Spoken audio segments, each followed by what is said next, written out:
All right, hello everybody, and welcome to another Green Square Talks Battlebots podcast. So I'm here. Blaze, Google, Captain Mantine, and Civilian Arc are all here, usual co-hosts. We got a couple special guests here. We got James and Grant Cooper from Quantum. So how's it going, Hey all of guys. you? Yeah, Yeah, thanks for having us.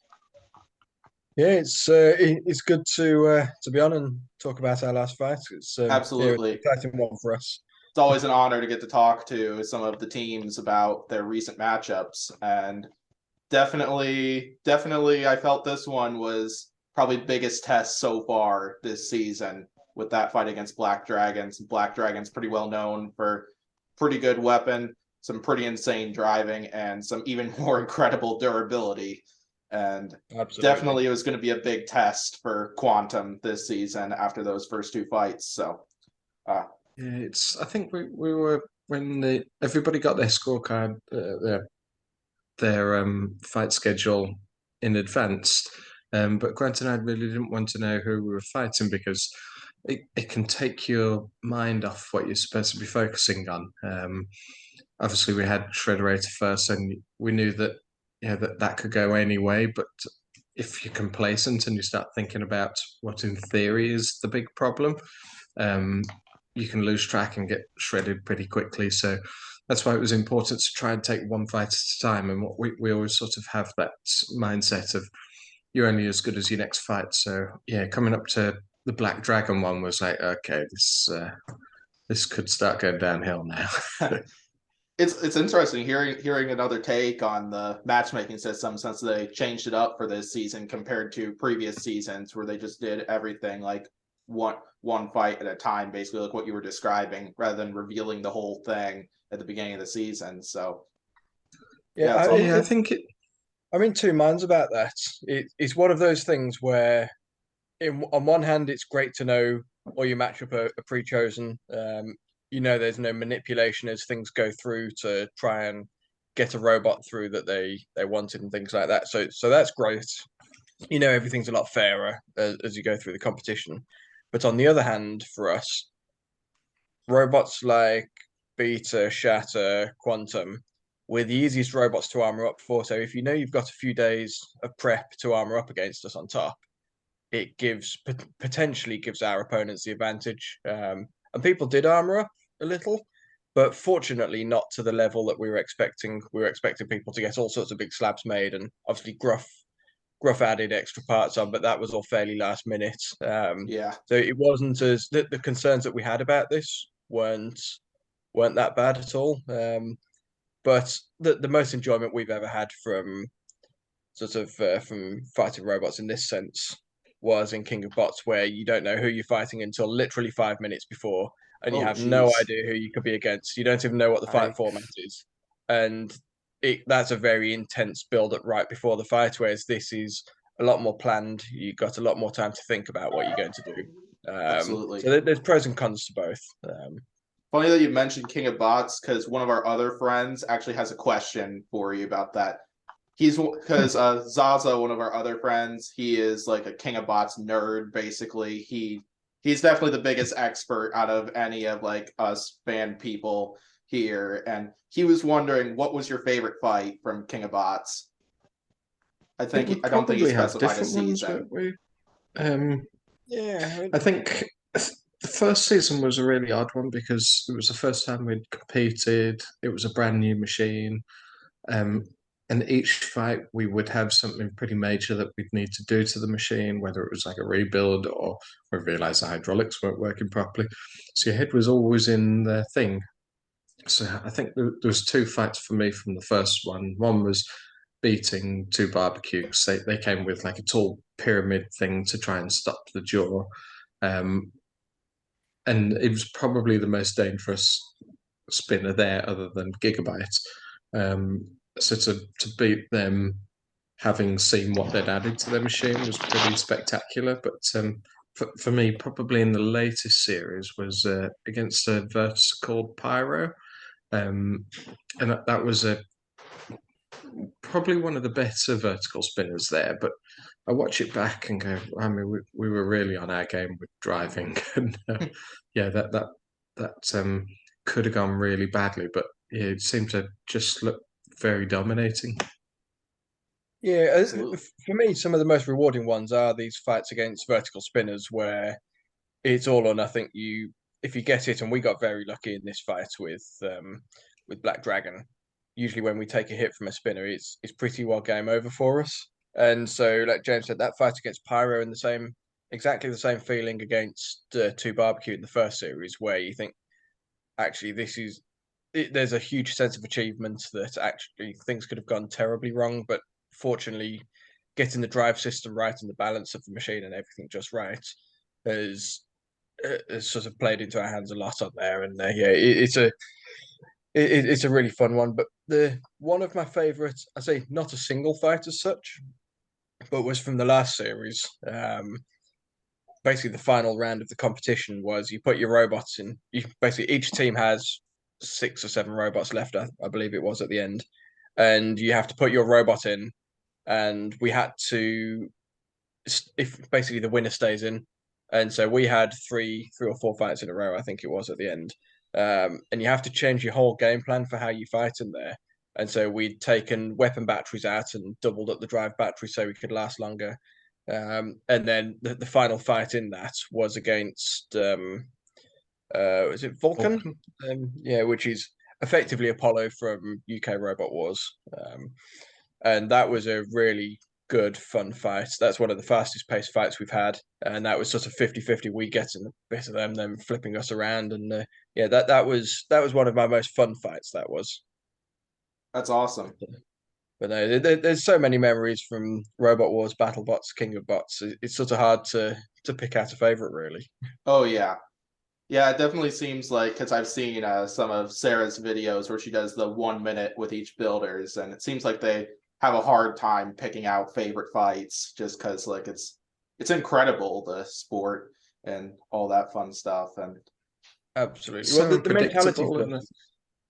and I think, as you said, Grant, when you fighting vertical spinners in particular, a robot like Quantum just can't take the impacts. Here, we can't build a version of Quantum that has the jaw, that has the driving, and has the armor.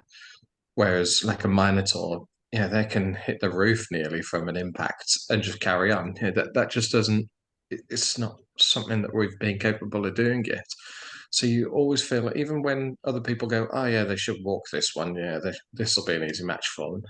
They will, yeah, maybe in theory, if you're looking back at it, but even the worst vertical spinners, one impacts from it and it's game over, and it makes us look like amateurs. So it's yeah, it's that they're really rewarding when you win those, even if other people don't think that they're very good opponents or anything. oh So yeah, like I it's have a a win question. regardless. I have a question. So like what happens if you were to go to like against like a saw blaze type like an overhead spinner? Like I'd how would rather you not think prepare? about it. I mean, as everyone knows, we're so thinly armored on top that would be, without some changes, that would be potentially catastrophic for us.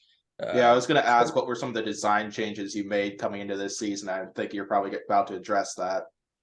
yeah, well, there's a number of things, but one of the things we don't like to do, and BattleBots is heading in a direction where people are having to bring multiple chassis, multiple setups, and some of the robots aren't interchangeable. So one chassis is built for horizontal spinners, another for vertical, and we don't have that. We have one robot, and we've got 2 different wedges. That's an either a single or double teeth. That's the whole of our configuration changes, because we've always believed that quantum is quantum. Like, it's if you go to a boxing match, if he switches out halfway through with his twin that's got a bigger right arm, then it for us it's never felt quite right. So we've always tried to go with a single machine, but I think we may have to look at changing that and looking at separate configurations going forward, because things like The huge and cost, though, saw isn't it? blaze.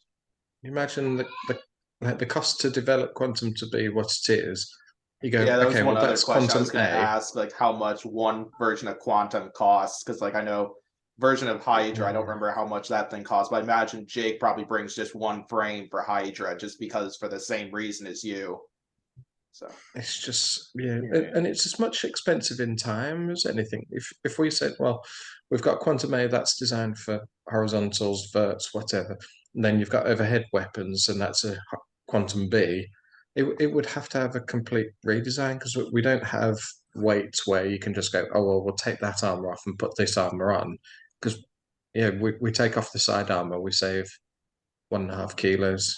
Yeah, that's not going to do anything against sword blades. So it requires a different method of thinking. So one thing that I thought about before is whether we add horns to quantum, so then it protects it. So if you can imagine like solid billets, aluminium horns, so anything that came over the top, you could try and stop it a bit. We've had all sorts But of this, ideas, haven't we, with the self-righter, of effectively extending the self-righter forward and down the front wedge, so it works as a lifter as well as a self-righter.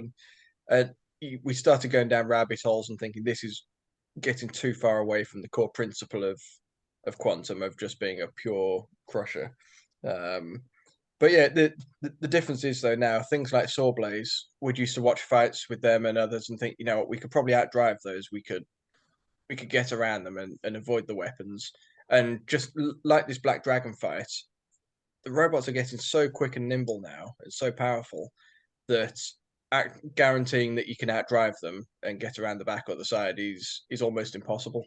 And that's why we've had to go jaw to disc, and our whole tactics over the last few seasons of BattleBots and King of Bots have slowly been evolving to pure outdriving to actually we need to take robots head on, and that's going to cause us some issues sometime down the line with Sawblaze, Huge, all those sorts of overhead robots, even robots like Beta, Shatter, anything that attacks us overhead, we need a very different rethink on, and that's something that we have to have a conversation between this season and next, and see what we do without losing the charm of quantum, basically. yeah. Yeah, exactly. So yeah, so we'll go ahead and start getting into talking about this fight then. So what was kind of the strategy for taking on Black Dragon? So I think strategy. Carry on. So when you're looking at Black Dragon, there's a few matches for me that stand out from its past, and one of them going against Minotaur, and it was a slugfest for 3 minutes. So it's not just going to pack up. It's not. They're really well driven. It's got good grip, good drive. So the real answer for this is to smother it and to try and nullify that weapon.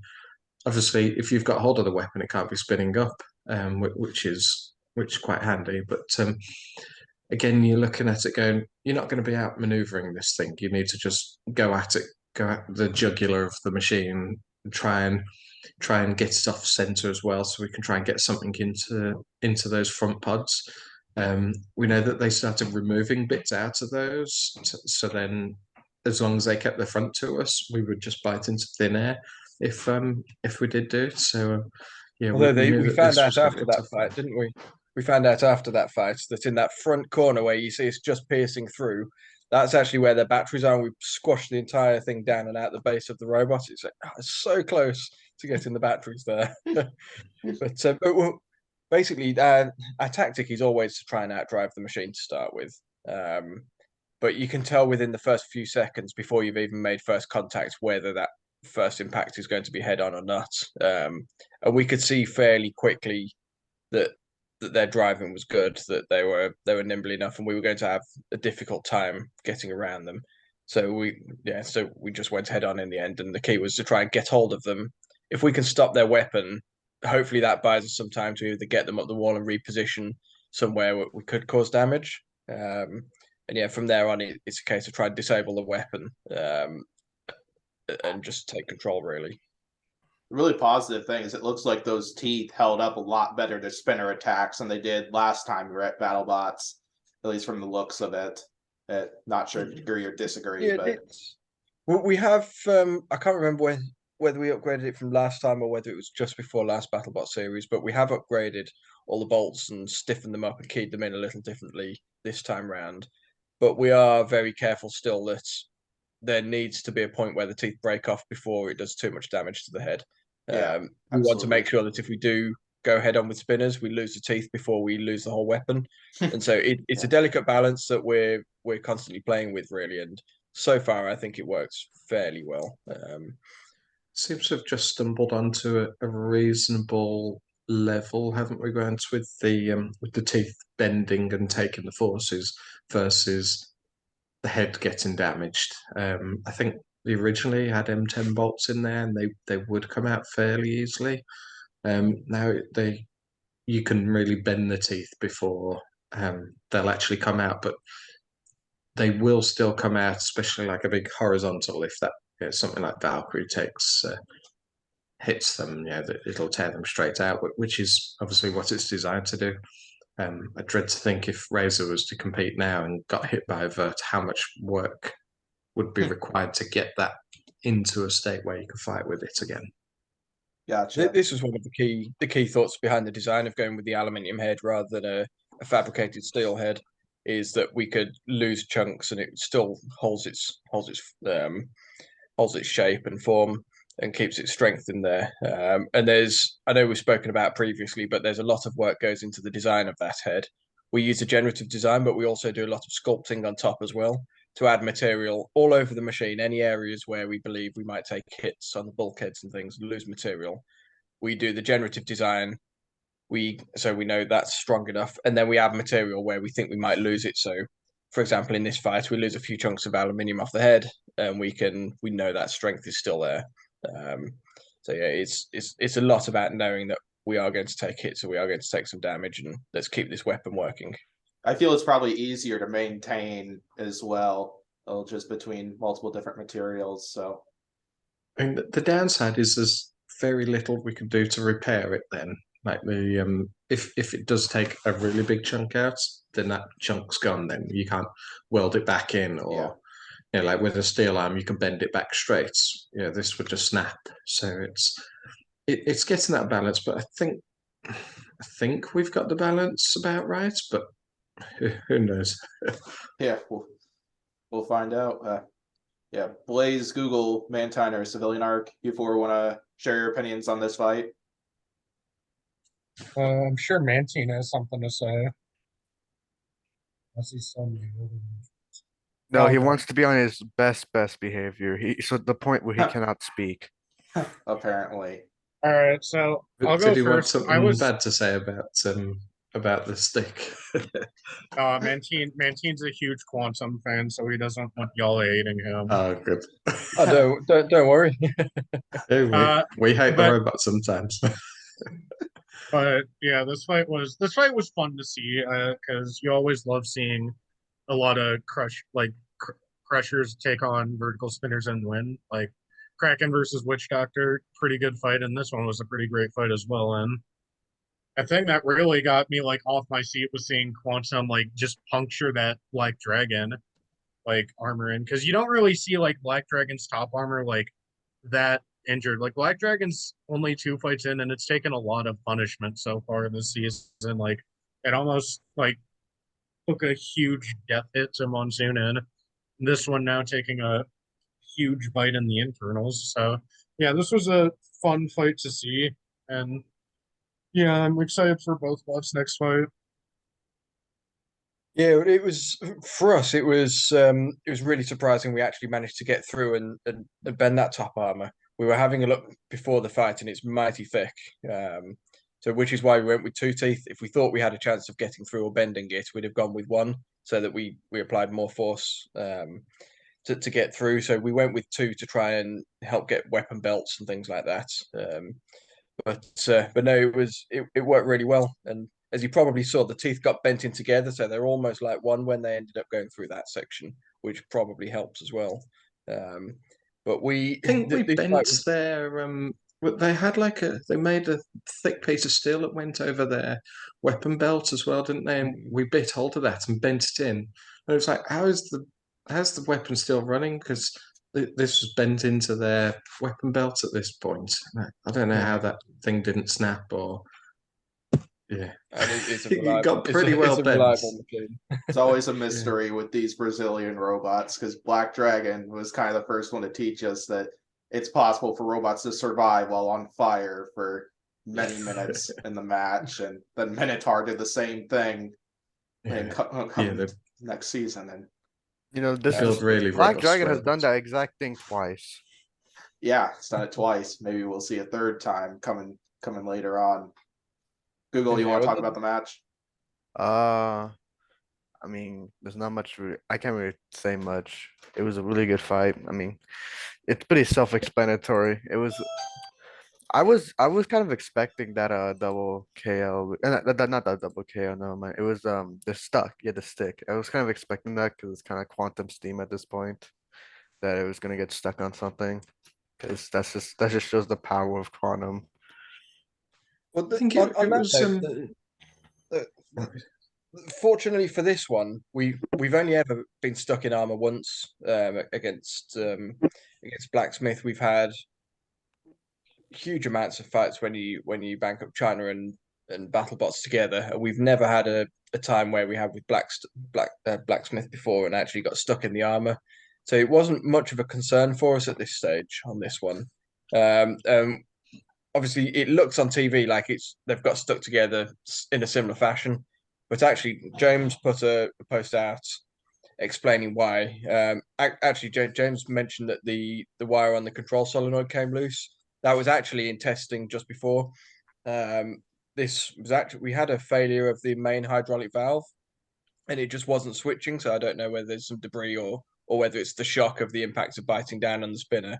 But we've never had that before, and it meant that the valve was only operating in one direction, so we could squeeze harder down on them, but we couldn't retract for any reason, and that made it incredibly difficult to get the robots apart after. We had to take all the unbolt the wedgelets off Black Dragon. We had to cut the side of our armor off on the front armor so that we could get access to the bolts holding the pivot in for the main jaw. So we actually physically had to unbolt the whole main jaw, pull the head off, and it took about 2 hours, I believe, to get these robots apart. But that was a bit frustrating for us because you think, it's going to look like being a hydraulic machine. We've just got stuck in something again, and fortunately for us, that wasn't the case. But one thing I will say on that is that there are other spinners like Sawblaze who have managed to get stuck in opponents far more than we have on this. So Yeah. it was just an unfortunate thing with Blacksmith, and we're hoping that doesn't sort of come across as an image that crushers will get stuck and lead to boring fights or early finishes. This one is a different issue that hopefully was solved. Yeah, we could tell partway through the fight that it was stuck. You can see in the battle we're opening the self-righter. We're trying to get the hydraulics free, seeing what's operating. So when the match was paused, we were telling the ref even before the countdown, we've lost the hydraulic opening, and then he gives the countdown for you have to release. And I said, but we've still got hydraulics, but we can't open the jaw. So then when they went into the arena, we're like, traders, you're not going to do anything with a crowbar. Like once that hydraulic system's done, it's not opening. So that's why I think they decided fairly quickly that this was going to be a problem. But I wanted to say to the refs, like this is what's happened to the machine. Like it's functioning, but we've lost control of one element of it. We didn't know that it was going to the judges at that point, but it meant that you kind of have a bit of a clear conscience. That I know that it was a really tight fight, and it was probably very close on the scorecards, and we wouldn't have wanted to have won it on the scorecards, and then people go, "Hold on, but we didn't know you got a damaged weapon. We thought you were just stuck together." So I was very conscious of making sure the refs and Trey were aware that we've lost control of the hydraulic up motion. So then if it goes to judges and we win, well then they will have taken that into account then. So it's not something I'm concerned about. But yeah, it must have been very tight on those scorecards. When they said it was unanimous, I was like, oh, is that unanimously good or bad? Because we didn't have a clue which way that would go. No, well, at the time I felt that we were on top. Watching the battle back, it's a lot closer than I remember, especially early on in the fight where they clipped that front wedgelet of ours. I completely forgot that they'd done that, and there was a good walking to try and get around. We lost. We sort of didn't have full control at the time. So we've got 3 separate flappy wedges on the front, and they just caught one of them and bent it down into the floor, lifting the left-hand side of the machine up. And at that point, that was an instant, oh, damn, I think we're toast at this point. But fortunately, we had just enough control to keep the front at them and get under them. And then biting back down on them must have bent it back again. As soon as we let go, it was fine. So yeah, that could have been a big turning point in the fight at that stage. Absolutely. I was surprised that we were able to push them around at all. When you look at the size of their wheels, we knew that it was going to be very tough to be able to push them. Like, you look at our tiny little blue wheels on the back there compared to the grip that they've got. So I was actually really impressed with the traction that we had. So when we bite things, we try to then lower the front wheels back onto the floor just to give us a bit more traction. And it just seemed to go well in this fight. This Alan. Yeah, it looks like the robot's driving really well, and definitely looks like the speed of the robot seems to be giving opponents a really hard time, especially similar to Claw Viper, who is hard to fight just because of how fast that robot is. And I think that's what really held Gruff back for the most part, because I think driving is definitely what won both that fight as well as the bites he got in there. But Absolutely. I think if you look at driving any is champion, if you look at any champion from Battlebots, Robot Wars, King of Bots, the ones that win always have really good drive. Like that's like an absolute. They may not have the best weapon or the most powerful spinner or the most powerful flipper, but they do have one of the best drives or drivers. So I think that's often an overlooked thing where people go, okay, let's make a new tombstone, but let's make it with a bigger blade so it hits even harder. But that's never really been the problem of hitting things harder. It's more about how do you get your weapon to your opponent and control them. But you also Absolutely. look at a lot of the winners, and you mentioned Claw Viper, which is an incredibly quick machine, and Hypershock, which is super quick. Almost every winner so far has been quite a slow, controllable machine. Like, you look at Bite Force, and that's probably the slowest machine in the field, but it's very controllable. And this, we've got the speed where we need it, but we're not as quick as Black Dragon or a lot of other machines because we just lose that accuracy that we need. And for some robots, particularly vertical spinners, where it's sort of point and shoot, it's not quite so critical. But for us, that control is absolutely critical. And so we genuinely believe that, and we tested it in King of Bots 2, sorry, 1.5, and we upped the speed by about 2 miles an hour, and it made a huge difference on the accuracy and control. So we instantly just dropped it back down again. Yeah, if we had Claw Viper's drive system in our machine, it'd be very difficult to sort of pinpoint where we needed to get. absolutely, that makes perfect sense. Blaze or Mantine, I know you two have been quiet about this one. You two want to talk about this fight? Yeah, I'll go ahead and say my piece on this one.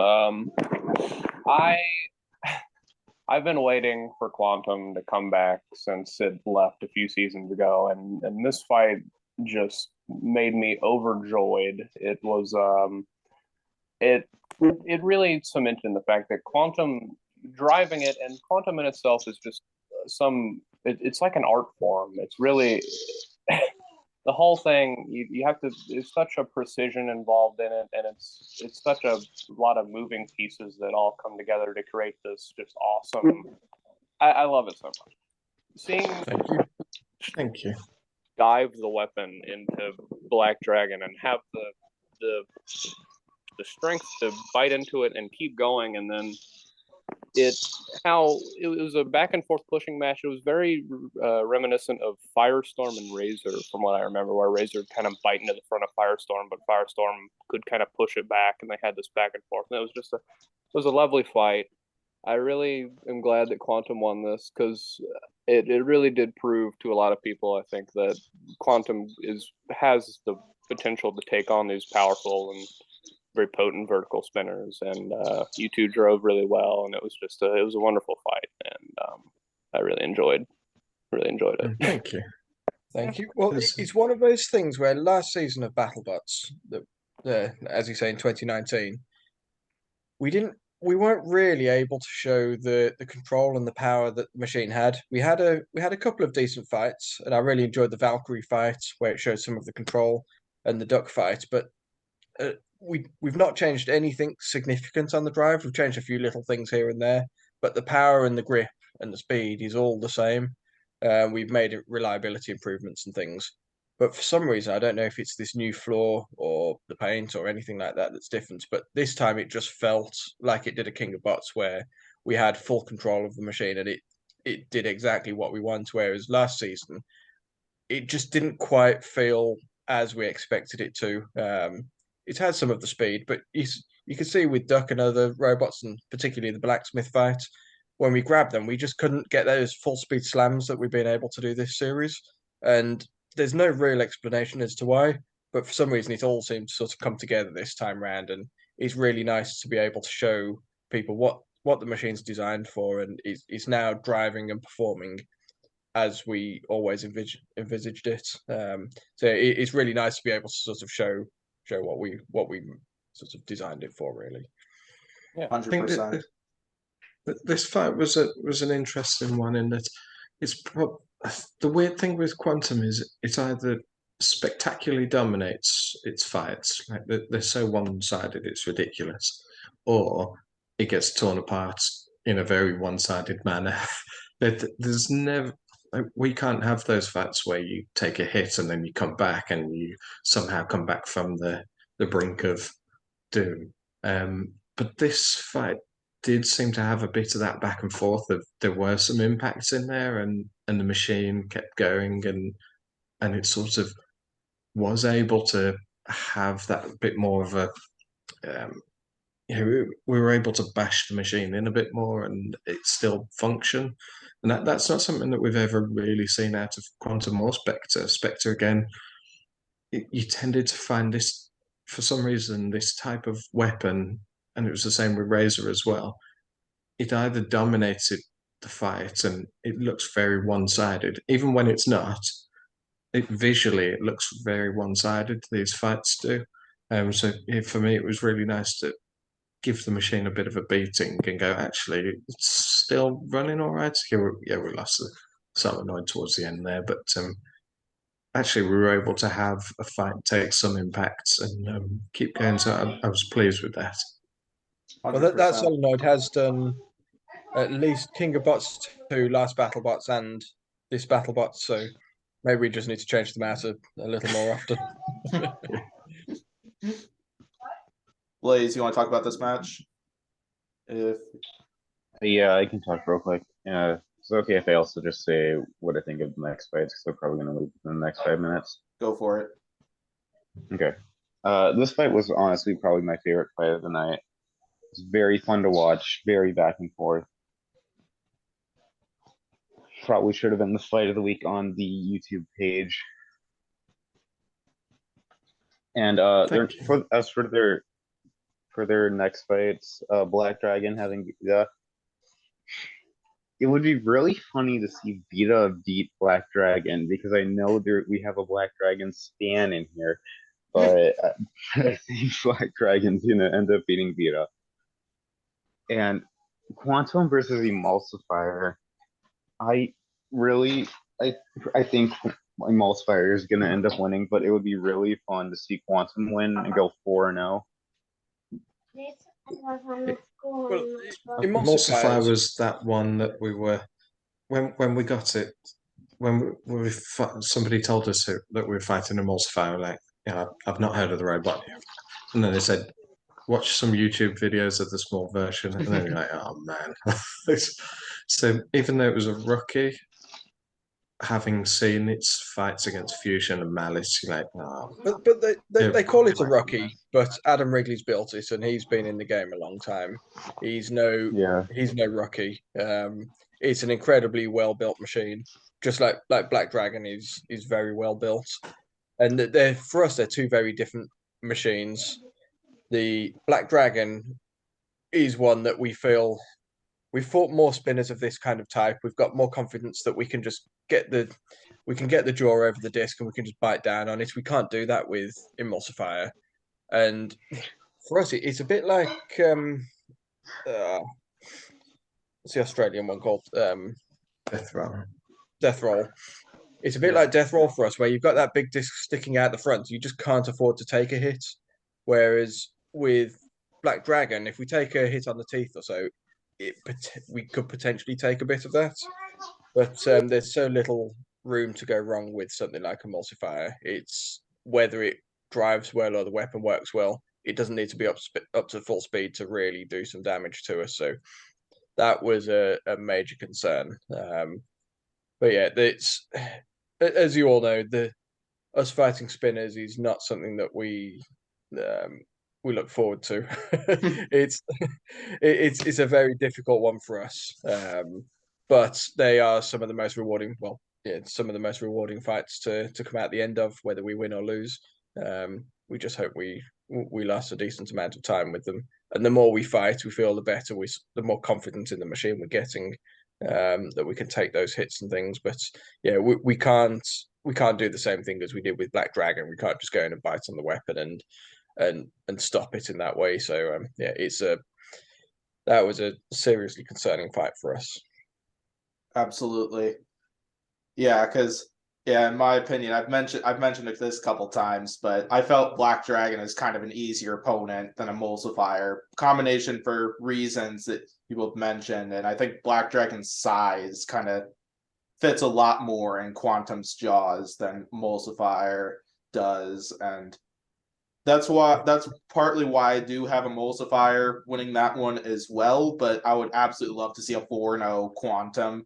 I think regardless of win or loss, I'm gonna bet Quantum's going to be in that bracket because Quantum's been looking great so far. That's what we were thinking and beforehand, like before this. So we've beaten Black Dragon with 3-0, and we're like, how do we get through this next fight? We don't really. Yes, it's not true to say that we don't care about the outcome, but what we care about is having a robot left at the end of that fight. We only have one hydraulic system, one head. Yeah, we've got spare stuff, but ultimately we're 3-0. If we lose this next one, then we're probably still in the bracket. It's a 3-1 machine. We put up a good show against the other robots, so kind of makes not saying that we should have a spot, but you feel fairly confident at this point. So you're looking at it going, okay, how do we get through this next fight without writing the robot off? That's the big concern, is how do we. This is now probably on a par with Cobalt for power for a vertical spinner. I'd say it was one of the most powerful spinners there. So you're looking at it going, okay, how do we survive this fight? That's the biggest thing. Because we need to get through to the next. If we get into the actual playoffs, we actually need a robot that'll function, if that makes sense. Yeah. So that was obviously a big weight on the mind again. How do we make that happen? And we'd sort of, with the fight cards being announced at the beginning, there were lots of rumors flying around that different teams were getting bits made for us, so that we couldn't pierce through them. One of those was that Emulsifier was getting whole new Hardox lids or water cut and things so that we couldn't get through them at all. So we started thinking that actually, if they're getting all this stuff made up, and we can't pierce them, all we can do is grab them and move them around and last 3 minutes hoping we don't get hit by that disc. So do we even need to go into that fight? And so we sort of mentioned, sort of on the off chance to someone, do we actually need to do this? So, well, if they're getting all bits made up for us, should we just not do the fight? We're already likely in the next round. So shall we just leave this one, and we guarantee we're going into the competition properly with a good condition machine. And that kicked up a bit of a fuss in the background, and you have to remember that we understand, because we're from Robot Wars. We understand you have to put on a TV show. It has to be entertaining. You can't have fights where You just go, oh, these people didn't decide to fight this fight because they didn't want to take damage. I get that, and that would be, it is a pretty crappy thing to do. But at the time, you're in the heat of the moment. You've spent months designing and making this piece, which feels like a part of you, because there is only one quantum. There isn't like a backup one in the background. Otherwise, who cares at that point? It's like the Jeopardy's gone. So all the time you're trying to think of when Grant and I are in competition mode, we're really hyper focused on what we're doing. So we're always thinking like, how do we get through this? How do we survive it? And yeah, one of those things was, do we even need to do this? Like, can we take stuff out of the robot that we go, well, if the robot gets slaughtered, then it's fine. And it did take a bit of working around to go, no, we need to do this because it's Battlebots. We don't want to. We appreciate they've given us this opportunity to bring quantum, put it on this stage, so we can't not provide the show for it. But it's still, you have to look at this in a real world. Of people have spent tens of thousands of pounds on these things, and to just put it in for the sake of getting it smashed up, like, oh man, is this really a good idea? The emotions go. Yeah, your emotions change every minute. From this is just great to be here and have some fights to we really want to win this. We really want to do well, and what's the best way to get through to the next round unharmed, and that. So your whole mindset's constantly changing throughout the competition. And yeah, between the Black Dragon fight and the Emulsifier fight was a bit of a emotional roller coaster of do we do it? And then the word got round to Adam saying that we were. It all gets sort of skewed out of proportion that we weren't going to be in the fight. Whispers. Yeah, so he comes over, apologizes, and say, "Oh no, don't. I hope we've not done anything to offend you guys." It's like, no, not absolutely nothing to do with you guys. You're great. We'd love to fight your machine, but if we don't have to fight it and not get any damage, that would be great. So, yeah, and then obviously we did. We spent the next day or so just checking everything, make sure everything's cable tied up really well, just making sure it's as reliable as it could be, ready for the next fight. That's one of the reasons why we have Henry on our team, and Rob was a huge help as well. In that, Henry's really good at seeing things for what they are from an outside point of view. And there's been a number of times where he's sort of challenged us and said, "Hold on, guys, you're not thinking clearly here. If you were back in the workshop saying we're going to Battlebots and this is a situation, we'd have a really clear mindset. And sometimes it's really easy for us to get bogged down and in the emotions and the situation, especially when somebody comes up to you, whether it's somebody from Battlebots and saying, if XYZ's happening, and you have to respond, and they're right. Yeah, so we feel as a team, we can perform really well when we're all together and take that bit of time to step away from it, go do some gambling in Las Vegas, and come back to the machine. And we clear-headed, and we're back to our prime focus competition mode. This was something that I said to some other people about, like, what do you do outside of Battlebots? Are you preparing for the next Battlebots? Like, and at the moment we're not even thinking about Battlebots, because if we did, we'd be exhausted by the time we got there. We really have to have a solid date, like a deadline to build the machine, and a green light say you're definitely in, and then you can go right 100% focus mode now, and then we know that we'll be in prime position come the competition. We went at the end of January. We went skiing with a number of guys from BattleBots, and Aaron Hill came, obviously, with John Reed and a few others. And the entire time between John Reed and Aaron, all they were talking about was robots, new designs, how they do this, making up different drawings. And I just need to switch off at, at that point.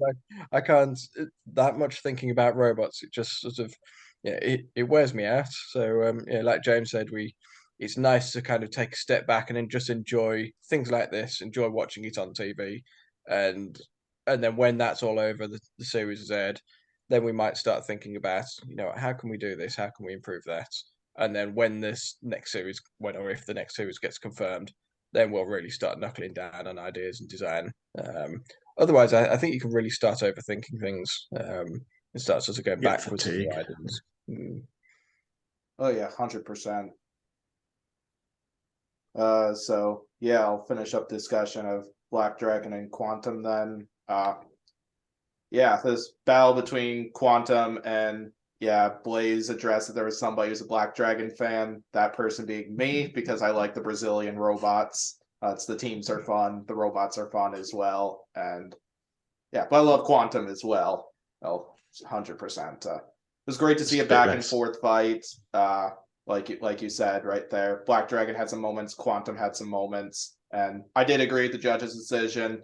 Yeah. Based on how I scored the fight, I edged Black Dragon out on damage, but then I edged Quantum out on aggression and control, giving Quantum a 6-5 victory. At least if I was a judge, that's how I would have scored it.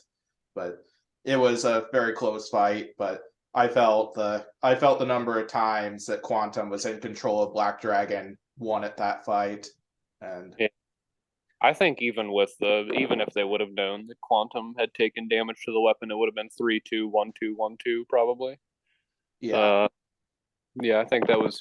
I'm tired of people complaining about that. I mean, it was still pretty not dominant. It was dominant for more times than it wasn't, I'd say, and it was. I think they would have won the fight either way. So I don't see why anybody's upset about that, really. Yeah. You know, as James said, this is, although it doesn't come across on TV, this is why we made the judges aware that, or certainly the refs aware that the weapon had failed in one direction. It was working in one but failed in the other, and at least then they can make the fairest decision. We're not there to hide anything, and if we win, we want to win clearly and fairly, and if we lose as well. But yeah, this one would have been really interesting to see the judges' scorecards because, like I say, when we finished the fight, I was very confident we'd won.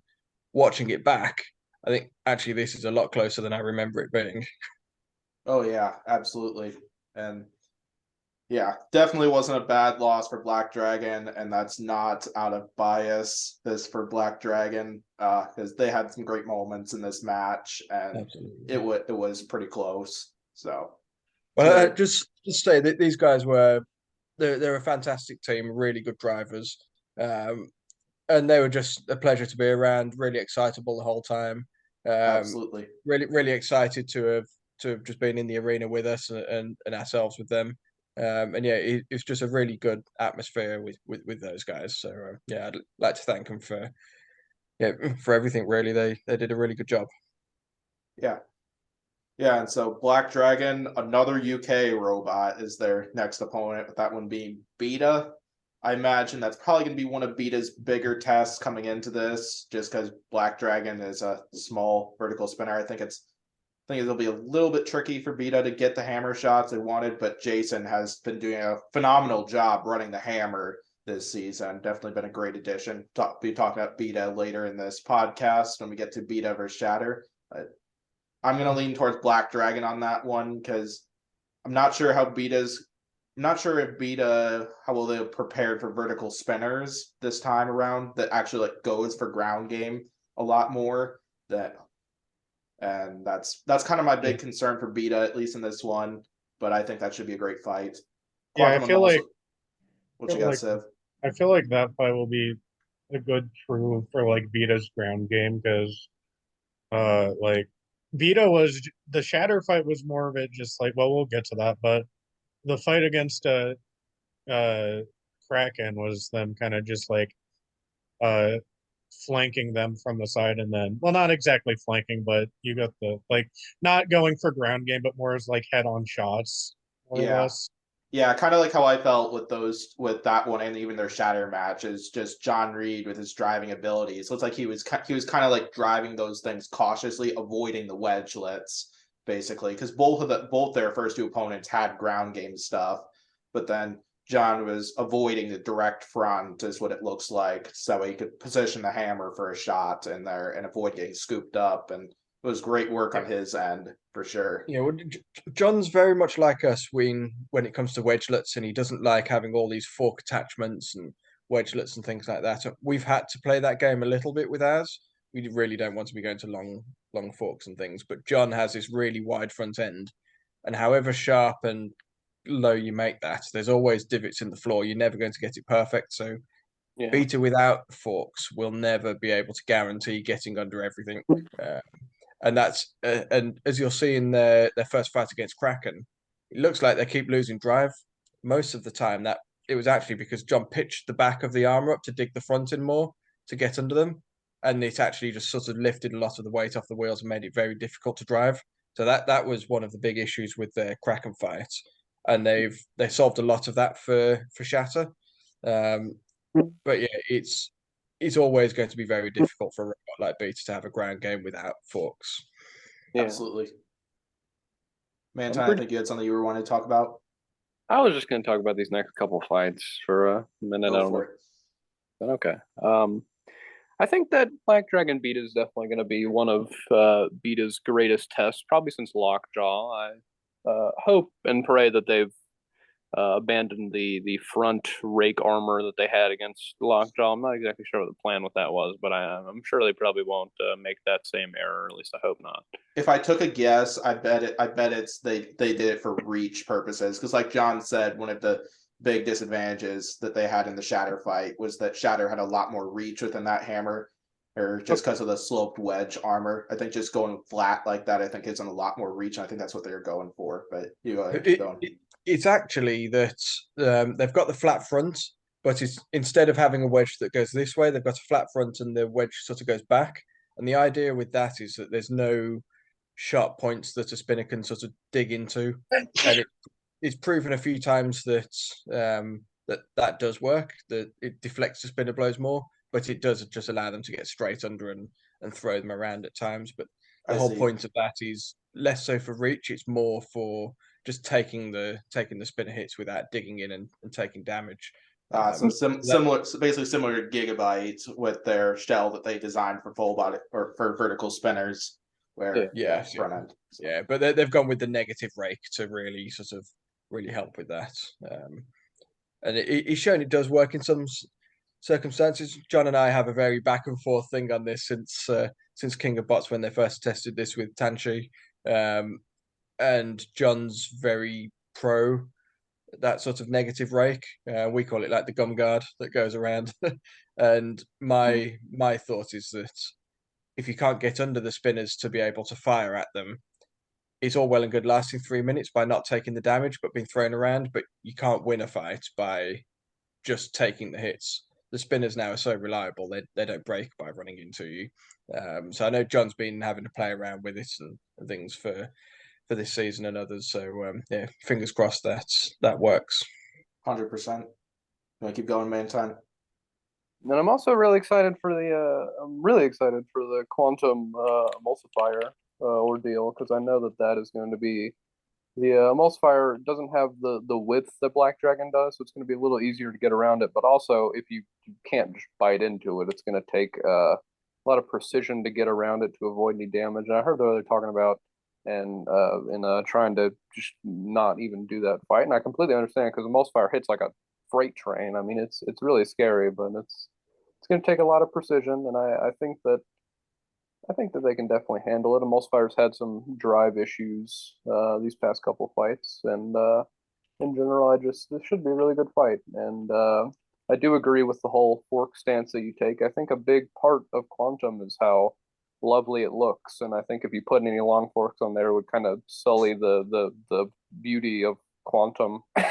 So I'm glad that you haven't gone to the dark side in the fork exchange. But I think the problem with the forks is it's not improving on what anybody's done. So we were one of the first people to precision grind our front ends, and that's why at King of Bots we dominated there, because nobody would get under a precision flat surface, and their arena's super flat, so we knew that any robot we could just go straight head on and they don't stand a chance against us.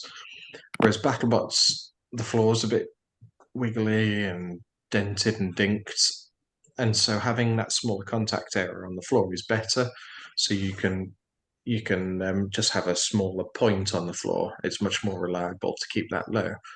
But yeah, well, I don't want to do that because then you get to the point where everybody's now got perfected front ends. So now becomes a game of who can keep theirs from moving on the floor and things like that. So in an ideal world, the best strategy is have these precision forks on, but then sit still and allow the opponent to do all the work. Because as soon as you move, your forks are going to vibrate, they're going to go over things, they're going to get dinked. So it becomes a game of slowing the robots down then. And so the perfect strategy is just sit on the spot and let the other person do the work. And We if take did every that with opportunity to Quantum, try and run it. We take every opportunity to try and run horizontal spinner front end, don't we? Where we've got like 5 millimeters of ground clearance, because then we don't have to worry about the floor. We can just drive as we intend to.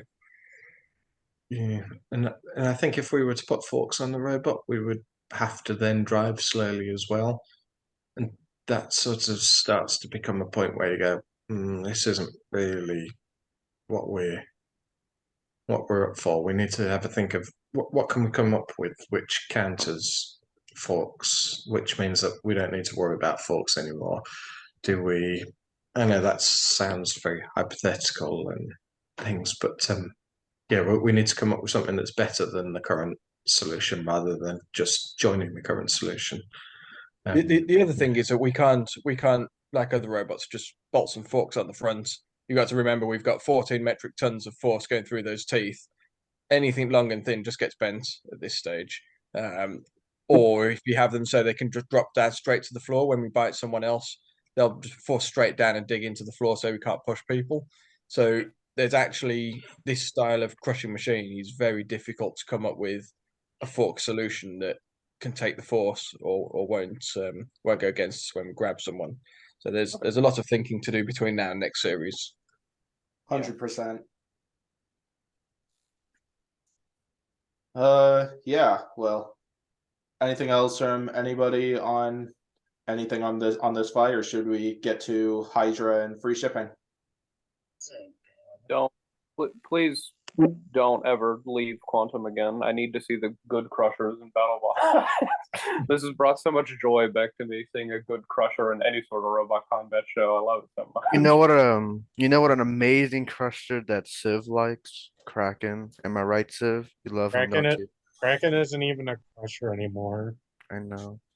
Yeah, It's nice Maybe one day. It's a shame that we're the only crusher left, but that does sort of tell you something about the sport. Yeah, But because maybe like it's kind not of a even good speaking idea. about that a little bit, I'm kind of on the stance where like there's not enough hammers or not enough crushers a couple scenes ago. Now there's like not enough flippers, basically, since now the meta is just on lots of these spinners just because there are so many advantages for them, especially the vertical spinner side. And definitely getting to see Quantum back once again and get to see Quantum work as well as it has been so far this season. Definitely been an absolute treat, even if it means sacrificing one of the robots I like to it. It works out very well, and it makes me happy regardless. So. I'd take like Stinger going 0-4 to see Quantum and Beta get 3-0. I'd want to see Stinger back in general. This holds a very special place in my heart because that crushers are what got me into robot combat like 6 years ago. I remember just scrolling through YouTube and I think I saw the first fight I ever saw was Razor and Tornado before they had the cage, and I watched that and I was so entranced by the I don't know, seeing a crusher do so well, especially in modern BattleBots, is just so it fills my heart with joy to see something Thank you. and especially with the driving and just how wonderful it looks and performs and everything is just, it's one big art form in its own right, and I really can't enjoy it enough. Thank you. That's really kind of you. So all we need now so that we can keep coming back is a Hexbug deal. Yeah. So we have Yeah. get I some would cash kill coming to in. see a Quantum Hexbug, man. God. Yeah, I've been yeah, because like one of the hexbugs I would want would be some sort of crusher hexbug, whether it's Quantum or Kraken. I feel those two are probably the two big choices if they were to go with a crusher. There's form. a lack of crusher on Kraken now, so I think they've narrowed it down to one. I mean, I'd be interested at to least know Crusher if- Kraken still exists Yeah. because Crusher Kraken On Destructathon. Yep. I'd be interested to see if Kraken, how they get on this year and go, well, would they switch back? Ooh. Be interesting. Yeah, that Because it was a good robot. For sure. Yeah, that would be interesting. Well, yeah. Anything else on this fight, or should we get to the lead-off fight of the episode? Please let us move on. We've been here for like an hour. I mean, it's a fun discussion, though. So We can keep talking for another hour if you want. Yeah, I am fine with that. yeah. Oh, yeah. I'm totally fine with this as well. It's worth it. All right. So basically, What the heck? you know, I had to use this image, but Oh, snap. yeah, I don't think I said this, but we rearranged the order for this one just to start off with the fight with Quantum, basically just in case if just so that we would be flexible time wise, just in case if they had to head out. But regardless, totally cool that they're here and able to get in the discussion. But as for Hydra free shipping, which is lead off by the episode, I think this image pretty much sums up what happened in that match. So yeah, Hydra got underneath. Hydra flipped 20 more times, I think it was. No, 19 more times. I think they got 20 flips in, but yeah, that's pretty much how this fight went down. So Civ is probably crying. I just have one important question. Why? Just why? Why what? The matchup? No one asked for this rematch. I mean, I can kind of get it at least a little bit because like this is a new free shipping at least with the spinner attachment, and try to go for the fact that change design, and also Hydra is a little bit vulnerable to spinners. So, and the fact that free shipping was able to put up somewhat of a fight when they fought Hydra last in 2019, but yeah, it's not a rematch I would have expected us to get, but I can kind of see the idea behind it. Plus, also lighten up. It maybe lightens up the schedule a little bit for Hydra, just because they've got 3 other big opponents, and for their qualifying rounds. So, yeah. So we'll leave the floor to the rest of the crew. What were thoughts on this? Thoughts on this match? Hydra and free shipping did exactly what I thought they would do. It was indeed a fight I predicted to go down. And yeah, that happens. It's pretty incredible, the Wachi guys, what they've created with Hydra. They've been able to do what not many people thought you could do, with both Hydra and Fusion. They've been able to take not like a little step in competitiveness, but a huge step, which makes it very difficult for others to catch up. And that's the struggle with a vert. There's quite a big array of them. There's quite small steps that are made to increase either the power or there's different avenues you can go down. Whereas with flippers, I think you are going to really struggle with options left on the table other than some kind of accumulator or other way of storing higher amounts of energy than just compressed gas. They've done a really good job, and that it can do that over and over again in a fight without tearing itself apart is pretty remarkable, really. Well, it's really interesting to see that over the last 20 years of flippers in Robot Wars and Battlebots, they've all been nitrogen or CO2 powered. And then in the last few years, you've got Hydra and Blip come through with 2 completely revolutionary systems that have just blown your standard gas powered flippers out of the water. And yeah, that shot says it's all really on the screen. It's the amount of power now that they're getting, and that they get that consistently right to the end of the fight is a pretty impressive feat. So yeah, I really like Hydra, and I hope they do well this season. I'd love to see them win. just to show Yeah, that something other than a spinner's got a good chance. And Yeah. I think they've got a really good chance of doing so. Yeah. Kind of like the next on the list, if my favorite robots weren't to win Battlebots, I want to see a non-spinner take it, which we haven't seen since Bite Force's 2015 design managed to win the whole thing. I think it'd be really cool because like we got the vertical spinner meta right now. Just seeing a non-spinner take it would just be absolutely incredible, whether it was Hydra, Shatter, Beta, Quantum, and any of those options. And even like Claw Viper's got a good Claw chance. He's Viper. come back. He's looking really good this season.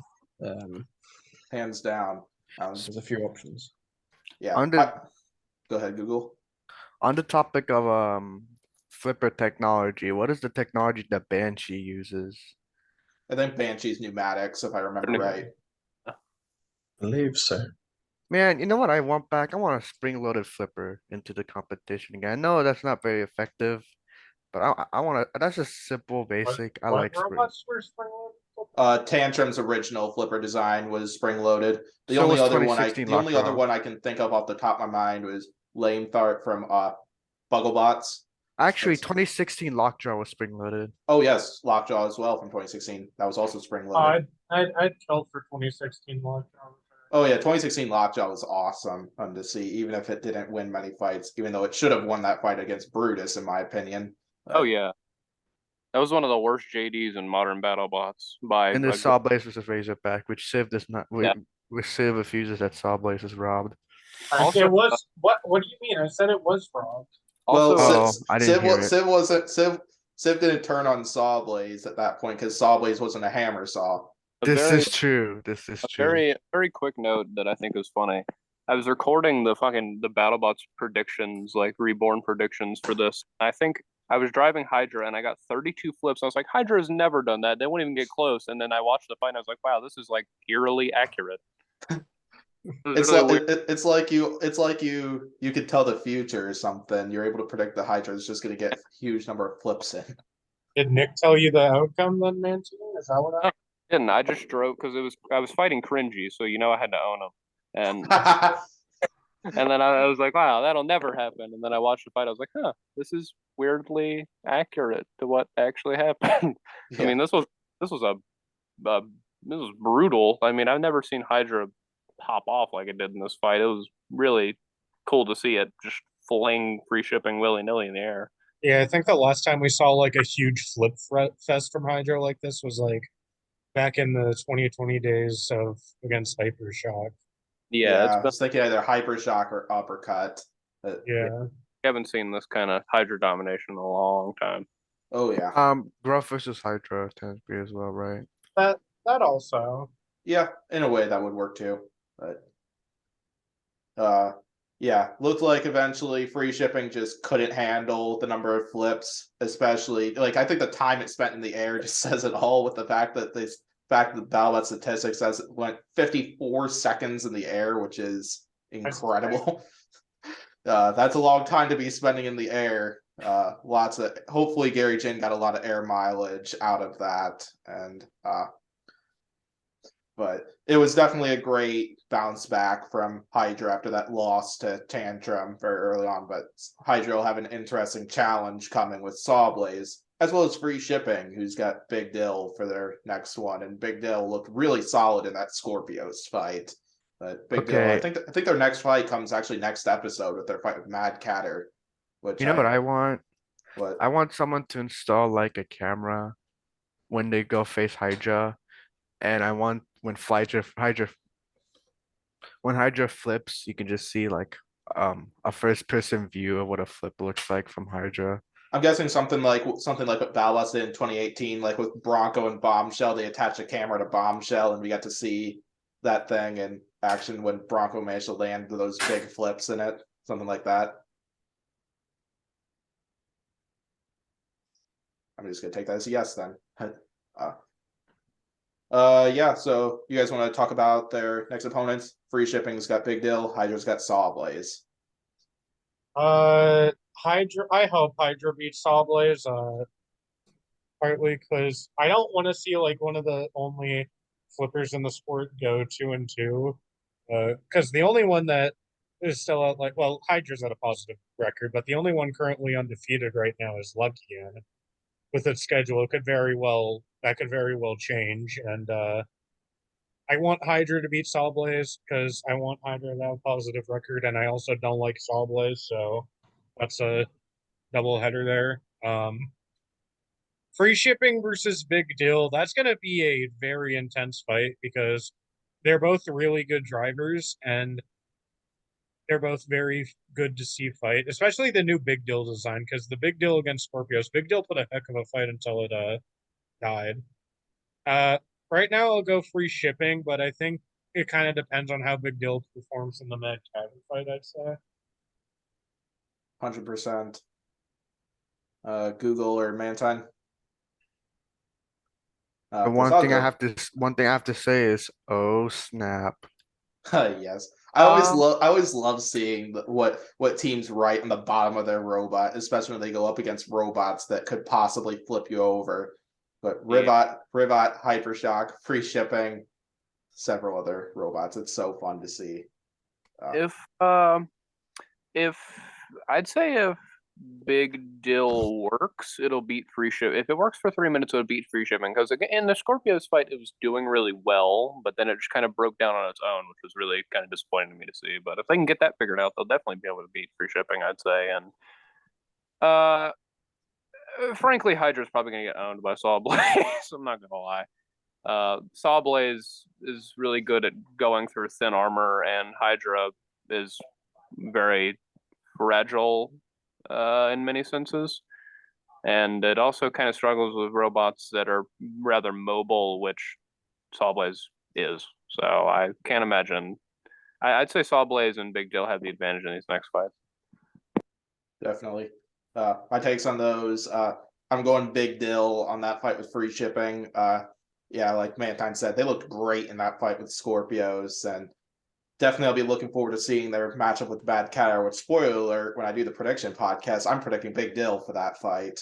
So, yeah, I like Big Deal's ground game capabilities. I like the power in that vertical spinner, and hearing Zach and Diane talk about how hard that thing hits when we had them on the podcast after that fight, definitely comes to show how hard Big Deal hits with that new weapon right there. And free shipping, definitely, I think free shipping is definitely the more reliable robot between the two of them. But I think a lot of this is going to come down to driving, and Gary and Emmanuel are both phenomenal drivers. So that should be a great match. Hydra Sawblaze, that I think is going to be a battle for a high seed in the bracket right there. Hydra's current Hydra, yeah, have 2-1 right now, and could get a high seed with a 3-1 record because they've had a pretty high strength of schedule, and both their victories have been phenomenal so far. And Sawblaze could be 3-0. We'll soon see their fight with Scorpios. But I think if Hydra can keep their front towards Sawblaze, similar to what they were doing with like Black Dragon last season, I think Hydra probably has the edge in the ground game and could toss Sawblaze around quite a few times. But like Mantine said, Sawblaze is definitely the faster and more maneuverable robot, and definitely the higher potential to do damage.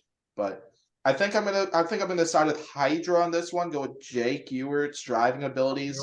I think if he uses his regular driving tactics to keep the front towards his opponent, I think Hydra could edge this one out. But like Mantine said, few shots from Sawblaze definitely could finish Hydra off because Hydra doesn't have a lot of armor. At least it's definitely been able to take hits better than it did like in 2019, but I think that'll be a great fight regardless, and whoever wins that fight is probably going to have a really high seed coming to the bracket. So,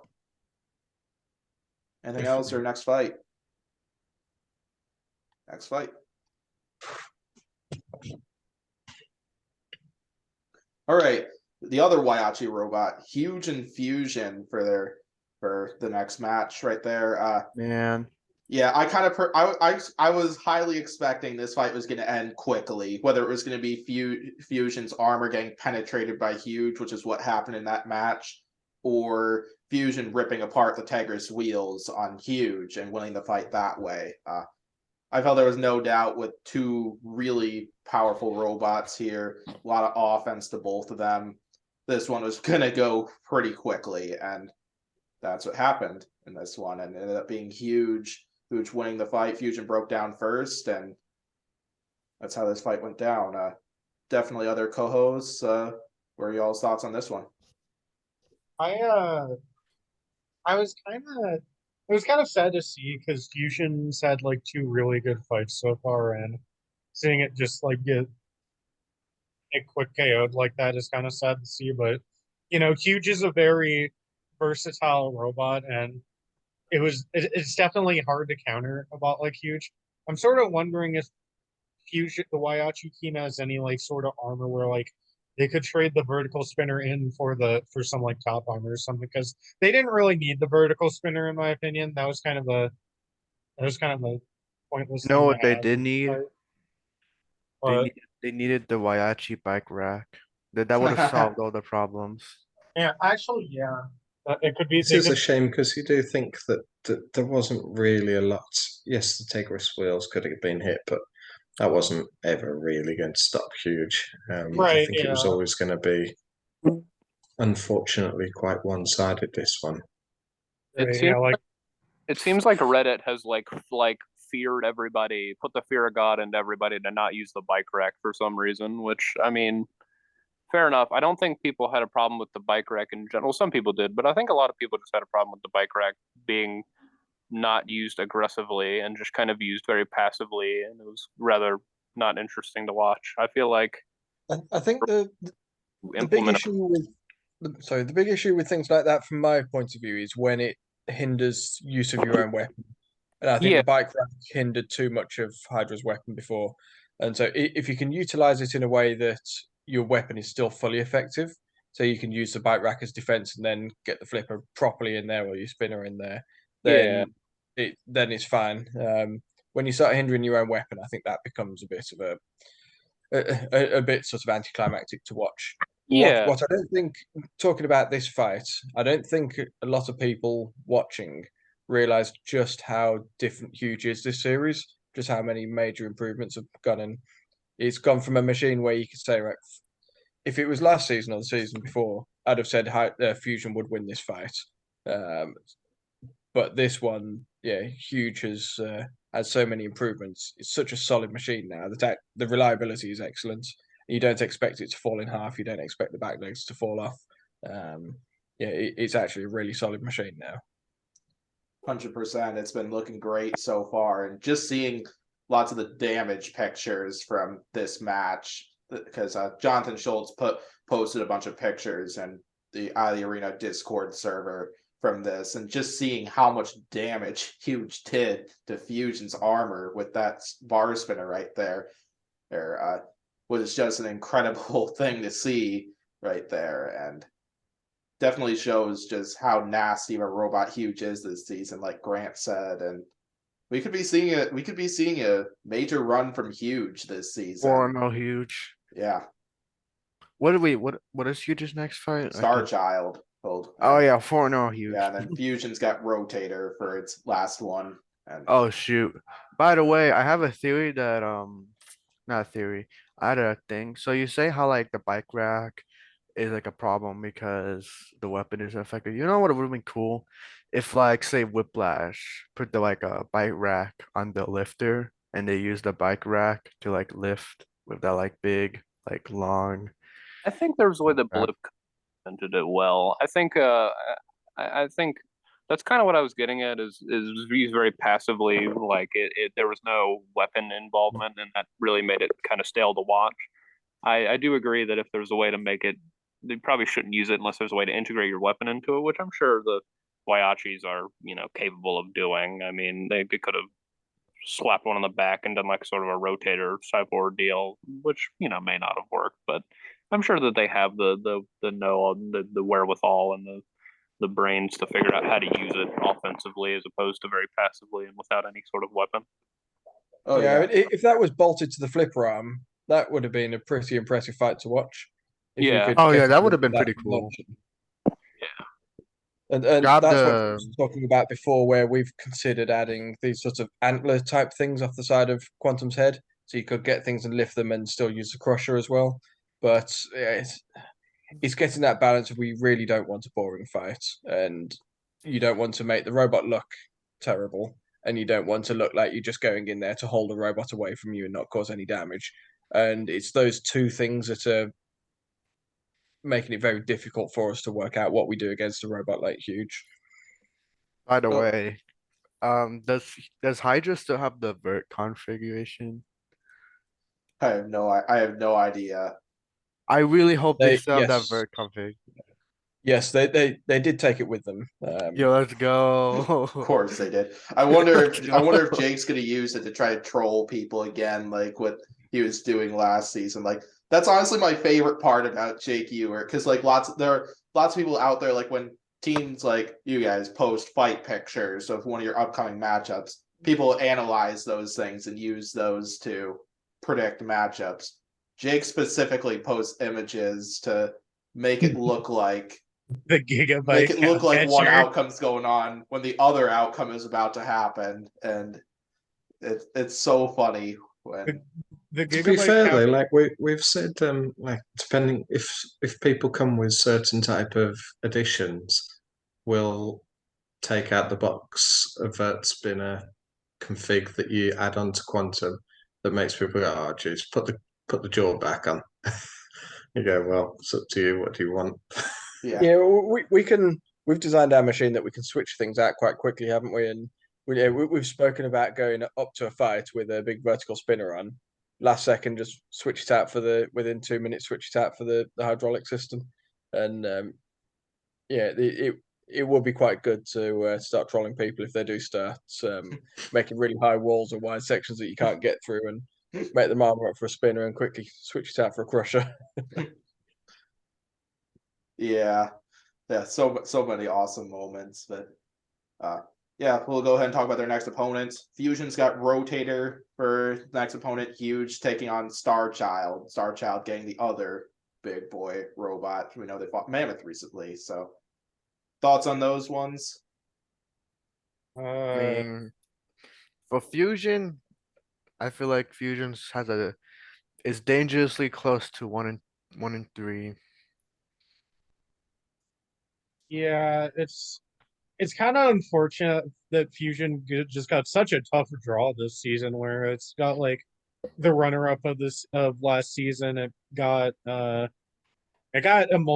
which is from a very renowned team, and Now, Emulsifier made sense. What doesn't make Emulsifier makes sense, but it's like when you put it up together with like Witch Doctor and Huge and Rotator, it's like you could have given Fusion like someone else, because like it's still from like Bots FC, which is still like very known robotic combat team they with should like Say Shatter and Emulsifier is probably, if not the biggest vertical hitter, it's yeah, definitely in the top 2 or 3 with yeah, curve exactly. like I think like a opponent like Triton, Glitch, or let's see what else. Yeah, Glitch would have been a fun fight to see. Kraken, you know, Yeah, there's a Yeah. few. Beta, yeah. Yeah, but that would have been a really good fight, Fusion Beta.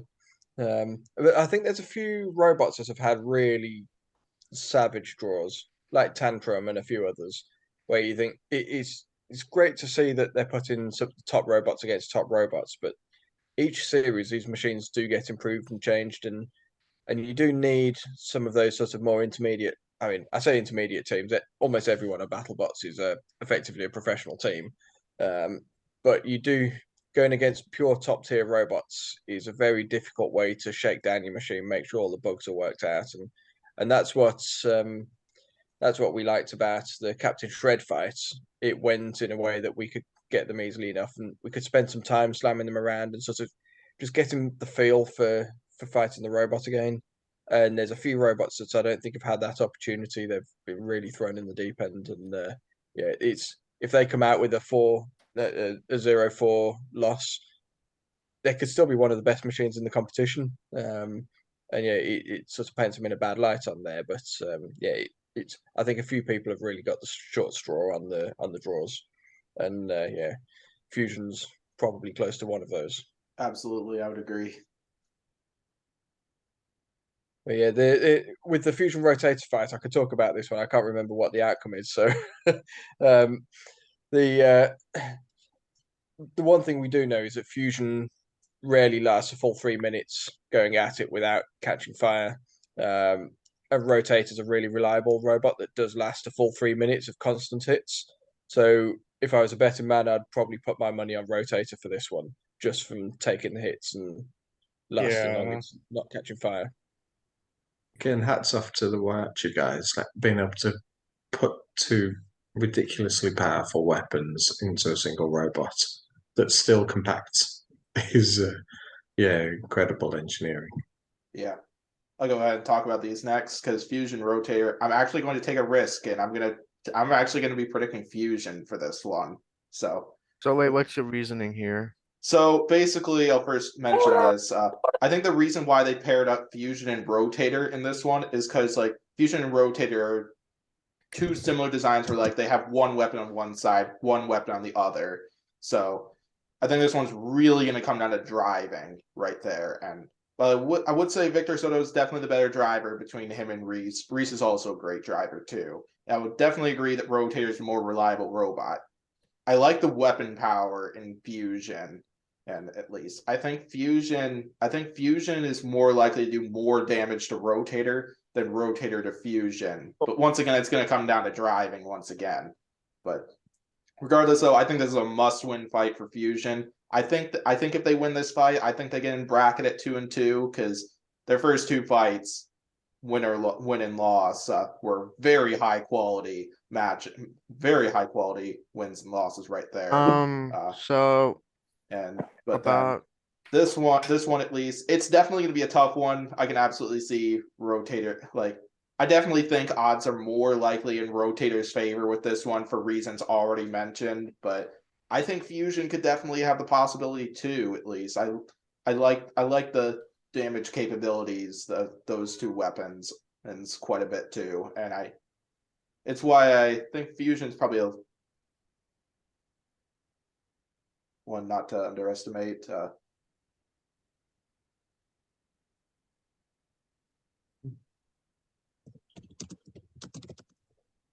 Oh, perfect. All right. Oh yeah, I forgot to go huge Yeah. Star Child. I'll talk about that one quick. Huge right there. I think Huge will strike. I think Huge will get to the base pretty easy. I'm not sure how armored Star Child's base is, but I think Fusion's likely to strike it and possibly break something in there. I think got Huge even on a quick knockout. I think even if it doesn't hit the frame, which it likely will, it will still like break off the arm. Wait, so if it breaks off the arm, then Star Child pretty much has no mobility because the arm is the mobility, isn't it? That's part of it. Like the bracers for the kind of like the huge legs. Yeah, it's pretty much its mobility. Yeah. I'd have to say that Huge has definitely got an advantage against Star Child, just being a more experienced team in this class, especially, and it's probably got a more potent weapon, and it's just seems to have a lot of the advantages that it needs, other than maybe reach, but I don't know how much Star Child's going to be able to take advantage of that reach. And I'd say Rotator's a more reliable robot that still has enough weapon power to do a lot of damage to Fusion and probably be able to take it out pretty swiftly. So I'd say Rotator and Huge. Yeah, perfect. Anything else about this one? Pretty quick ending fight, but nice to see Huge at 3-0, and we could see it getting a 4-0 record if they win against Star Child. I'd love to see Huge get 4-0. Like, me too. 100%. Like That would be like the that's best outcome.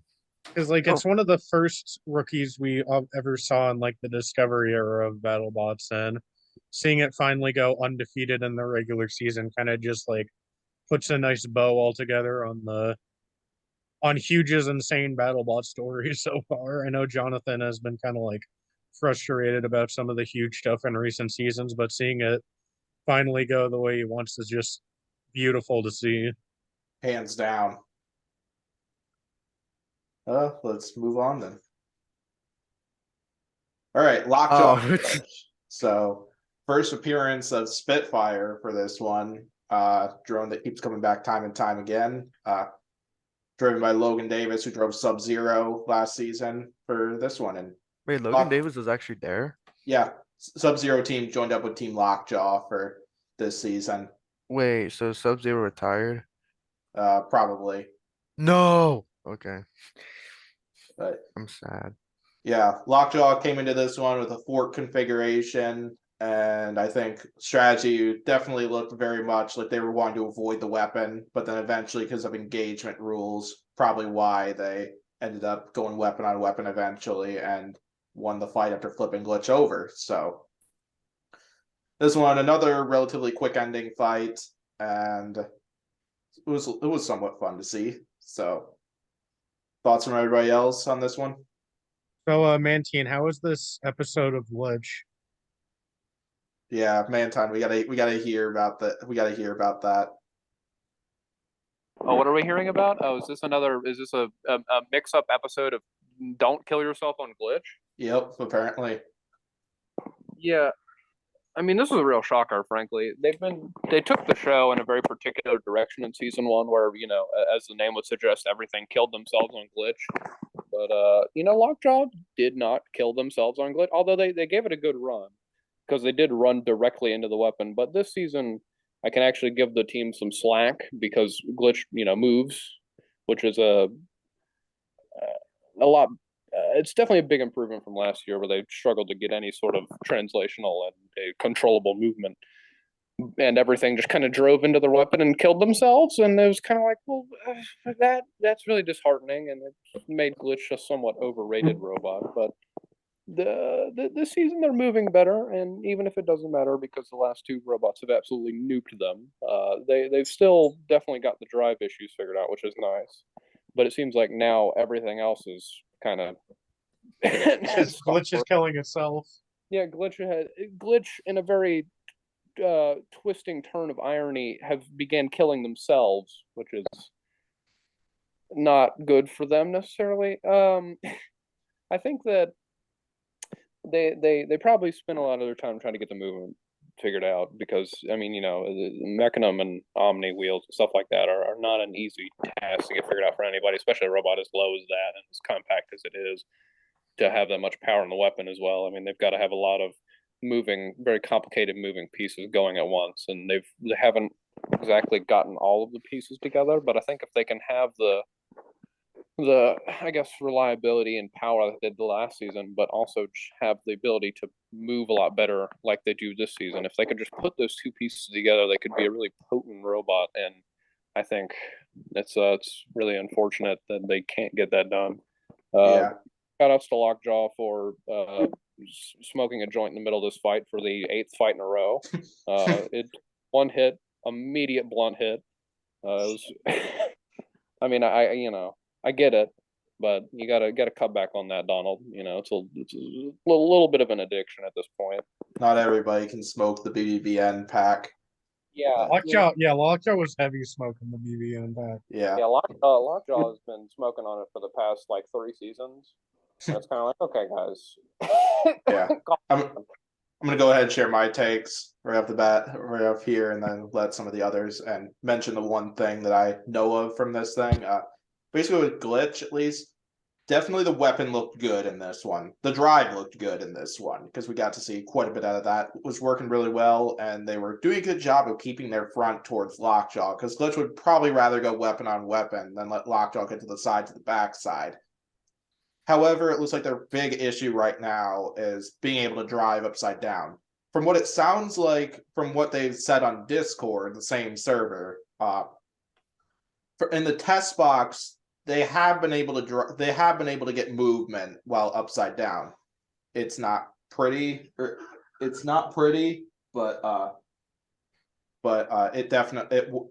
it's at least something basically that would prevent them from getting counted out.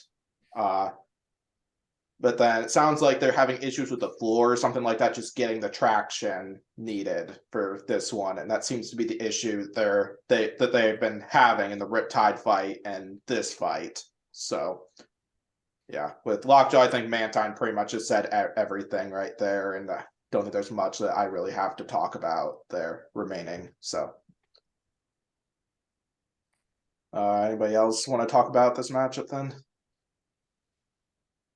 It was Oh, just a so shame seeing the glitch guys work really hard to get their machines ready. I think it's machined from a giant billet, so as soon as it takes an impact, that they really have to work hard to get that back straight, especially with those Mechanium wheels. You do need even pressure on the floor in order for it to be drivable.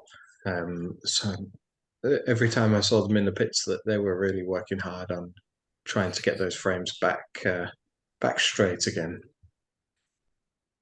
Oh yeah, absolutely. I don't think there's really much more to talk about. Should we talk about their next opponents then? wait, I got Oh, something to go say. ahead, Google. So how does like why is Spitfire like the most common drone in BattleBots? I Like, think it's just something where Well, also the Sub-Zero team kind of like merged with Lockjaw's team a bit because like I know Logan Davis yep. is on the Lockjaw yeah, team. but like this doesn't answer why I bought like Texas Twister had Spitfire. Well, I think it's one of those things where like some teams just decide why not. Like if they have the extra weight, like I know Breaker Box had extra weight and they decided to throw it into a mini bot. Some teams decide they want to throw in a drone or something like that. Maybe they just decided why not bring this drone back or something like that. If you kind of get what So I'm if you trying to like, talk about with this, because I know Surrender Bot made an appearance once oh again in yeah, 2019, with Ribbot. and then maybe some teams have chosen to bring Spitfire back just because of the lore from the Red Devil Sub-Zero fight. Right, Spitfire Yeah, I love sent into the Spitfire. screws, blew up, all that fun stuff. So, So it's like Spitfire like the default drone. Like if you ask Logan Davis kindly enough, you get to use the drone. well, Logan's like directly on the team. My guess is they probably had that as like an option if they had extra weight, whether it's bringing in their mini bot or bringing the drone. And so Speaking of uh, drones, what happened to the Waiachi drone that like Warrior Dragon use? my guess is probably neither Hydra or Fusion has the weight for a drone or a mini bot. All right. I'd love the wait for a good drone, but yeah, I don't think there's many configurations we could use that would actually get the weight to have an effective one. The Yeah. problem is the drones, yeah, they look great when they get hit and catch fire, but as an actual offensive thing at this stage, they're not. No one's proven to really have an effective version, but I think there are options for it. Yeah, I'd really like to explore that and make a really good drone. I think we could do it. It's just finding the weight to be able to add it in with the machine. Oh yeah, But yeah, I 100%. think if I'd love to see one done right, that is actually a big part of the show. Oh yeah, definitely. That'd be awesome to see. Yeah, should we talk about their next opponents then? So Glitch is going to take on Triton for their next fight, and Lockjaw has a big one for their last fight with Mad Catter being their next opponent. What are our thoughts and predictions on those matchups? Just Um, say, Mad Catter, since we've been to China with those guys, Matt and the team, for a number of years, and it's always done pretty well. But when we saw it at BattleBots this year, it's absolutely lethal. They've really taken a huge step forward with that robot. Oh yeah, absolutely. Google, you were about to speak.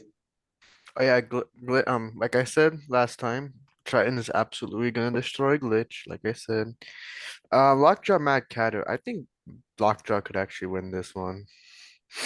Like, I feel like I don't know. It's gonna be like a really good fight. I'm really looking forward to that one. One dream match I still want is Witch Doctor versus Lockjaw. That's still a fight I still want. I still feel like that fight should happen at some point. Would be like really entertaining. Oh yeah, absolutely. Uh, yeah, as for Glitch and Triton for me, that's one where like hopefully Glitch has the issues all sorted out and hopefully they don't get flipped on this one because I imagine it's probably gonna be a little tricky or for them to get flipped on this one. But yeah, Triton's also got a bunch of issues that they need to get sorted out. Just doesn't seem like it's at 100% yet as for their first 2 fights, but it's a phenomenal robot, and I hope they get the whole thing working by the point of this fight, because I think this one could be an epic collision and all that fun stuff. I'd love to see a weapon on weapon exchange between both those robots at full speed, and hopefully we get it. So prediction wise, I'm going to lean towards Glitch on this one. But I think if Glitch loses this one, I don't think they're going to make bracket, unfortunately. I think this one's going to be a must-win fight for Glitch. Lockjaw Mad Catter. That one I think could go either direction. We got 2 robots with great ground game, 2 great drivers. And I'm going to go Mad Catter because I think Mad Catter is the more reliable robot on that one. But that I would not be shocked about if Lockjaw managed to take that one. So that should be a great fight regardless. So Civilian Arc or Mantine? I think sorry. I think that Go ahead, Captain. do you want to go first, Civ, or do you want me to go first? Go, Captain. All right, thank you. I think that Triton should beat Glitch in theory, because I think that the last fight was a direct result of Copperhead's, pretty decent mobility, and they were able to capitalize on a driving mistake that Triton made. I think with all the reliability issues that Glitch has had this season, and their still seeming lack of somewhat controlled movement, their strafing is better, but it seems like everything else is still struggling a little bit. I'd still say that Triton will be able to spin up with ease and be able to get up to speed and maybe knock something loose and make the something in the win column for them. And I think that Mad Catter probably has the advantage over Lockjaw. Mad Catter has looked very potent this season, and they have they've been doing very well. Apart from the Riptide fight, it really took care of Whiplash. It did a lot of solid damage. It definitely has some potency in that weapon. And I'm just not convinced with Lockjaw's reliability, because it still seems to burn out almost every fight. And if they could get that figured out, I really think the Lockjaw would be a competitor. But until they do, I'm going to say that they're still going to be relegated to the top of the middle class of robots. And I think that Mad Catter should win that fight. Okay, so Glitch versus Triton. Bit of what Mantine was going off of on Triton's mobility is that Triton's, for like a horizontal spinner, it's actually a relatively quick spot. I think Glitch can probably be able to like not get flanked by Triton, but the thing is though, we haven't seen Glitch take like a heavy spinner yet in like Battlebots, because like, its biggest opponent was like Riptide, which was like a one-hit wonder. But like, I don't think a horizontal spinner hit will ever be like a one-hit wonder. So it's all a matter of like, can Glitch survive the first few hits? Because I think if Glitch survives 1 or 2 hits from Triton, they win. I think it's all about whether or not they can survive like the first few exchanges with Triton. If they can, then I think they win. But if they don't, like, they obviously lose. So it's like it all depends on Glitch's durability, I think. Right now, I think I'll go Triton, just because I don't think we've seen enough from Glitch to determine how it could fare against a horizontal spinner. The only one we've seen that faces like Rotator, which was kind of like a situational fight, and then like Retrograde. Lockjaw Mad Catter, that could easily go either way. I'll go Mad Catter just because Calvin Eva's a really good driver. But yeah, I think even if Lockjaw loses this, it probably still makes bracket. But I think it'll be like a very low seed if it loses. But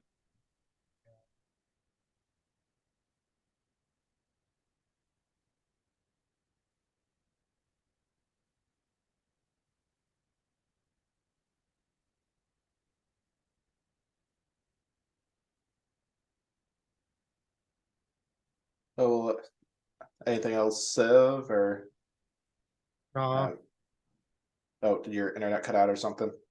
did you not hear me? Wait, when did I get cut out? Like 10, 15 seconds maybe. Okay, that's You were talking about about Lockjaw Mad Catter, how it could go either way.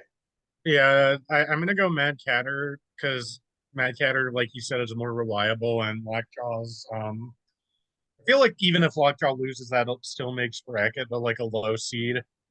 So yeah, Absolutely. All right, should we move on to the next fight, which I think is the hammer on hammer battle, if I remember right? Let's do it. Okay, we got hammer on hammer warfare, Beta and Shatter. Definitely think this is the first time since probably Comedy Central era and BattleBots that we've seen a hammer on hammer showdown. And this one was pretty promising in my opinion. We got some back and forth action, but I think Beta won it just because of driving ability, definitely. Because John Reed definitely showed why he's an expert behind the wheel in this one. And I think him just out driving Adam Wrigley is what won Beta this fight. Along with the hammer, of course, and yeah, combination of other things, but yeah, this was pretty solid showdown, and let's go ahead and leave the floor to you guys once again. So Yeah, it's great to see Beta actually performing well as John intended. Um, he's put a huge amount of work into that machine, probably working on it full time for quite some time now. And I think it's easy to get discouraged when you're just fighting verts and things that tear you apart every time. So I think he's had a good couple of fights where, yes, with Kraken he's taken some damage and things, but he's he managed to come through it. This was probably his best performance so far of actually showing what Beat's capable of and demonstrating what it can do. So really good win there for Beta. But I have to say, same with Adam with Shatter. It's an amazing machine. How he can keep an omni-wheeled Axe robot competitive at all is remarkable, really. absolutely. It's a shame really that this new version of Beta with the magnets that hold it down, it doesn't look that powerful, but compare it to the 2016 version of Beta that we took with myself and John. We couldn't get as much power into that because we couldn't hold it down to the floor, but it looked on TV incredibly powerful because the whole thing would jump every time you hit something. So it's from a viewing point of view, it doesn't look like those hits are quite as powerful, but they're pretty impressive now. Um, and yeah, the driving was very good. I'm not sure really what Adam was trying to achieve with those long forks. I don't think they gave him any advantage really. I think it'd have been better off just getting rid of forks completely. Because yeah, I don't think it gave him any real advantage because with the tall slopes armor that John uses, which was inevitable, meant that it was almost impossible unless they got round the back to get a good hit on them. So yeah, I think that was a big mistake, and that could have changed the game for Shatter if they'd have gone without forks. Yeah, I think also from what I was seeing on Discord, I don't think Shatter's drive is working at 100% because I think Adam Rayleigh was trying to go for a little more speed, maybe, but I don't think it worked out so well. I can see the idea behind the forks, but yeah, for the most part, I would agree with Grant on that. That probably, like, I think it probably didn't help them out very much, and yeah, so. Uh, Yeah, it was nice to see the hammer fly as many times as it did and do as much damage as it did to Shatter because like it bent quite a bit of that top armor in. I think Shatter's there was one shot that Beta got when it pinned Shatter against the wall where it struck the weapon area, and I think that's why Shatter's hammer didn't work for the remainder of the match. Actually, definitely the placement of the hammer shots have definitely really worked out in Beta's favor in this one, which is one of the other things I was expecting this one was going to come down to. So, Yeah. anyone else want to share their thoughts on this match? When Shatter went upside down, I was really hoping Beta would get a really solid hit on the base plate there because that's where you'd have really seen how powerful it was. Because I think it really would have caved in that aluminium base on Shatter. It's just a shame they missed that opportunity for that one. But no, other than that, it was a really good fight. Say hi to one of my cats who's in need of a lot of attention right now. But yeah, this fight was fun to see. Uh, I like Jonathan Reed's driving was incredible that fight. I think he did a solid job uh dodging those hits. I also think Jason is on top of his game with the hammer this season because you can definitely see a difference between this season and 2020 where like Vito's fighting like rotator and stuff and just well understandably not hitting its weapon because it's like just rotator very powerful, but like John, you can clearly see like that weapon doing a ton of damage because Shatter's like top frame was getting really damaged in that fight, and it was just a sight to see Vita just do that. Because I had my doubts about Vita, especially after the Kraken fight where it had some driving issues, like or in the first half of the fight. But yeah, it definitely like made up some ground, and it's definitely looking prime for a good tournament run. I think I can see it like making round of 16 or something. Oh, yeah, Pat's sitting on the keyboard. You only had us at number 9 there. That's not very good. Yeah, I think at the moment John's going through a similar phase to we went through not that long ago, where we were very concerned about going head on with our weapon, two spinners and other things because of the damage we could cause to ourselves. But sometimes you just got to go for it. I think you know what, you can't win a fight unless you use your weapon. And if you're in that position where you could damage yourself, but you could also take them out and score some good points, you've just got to go.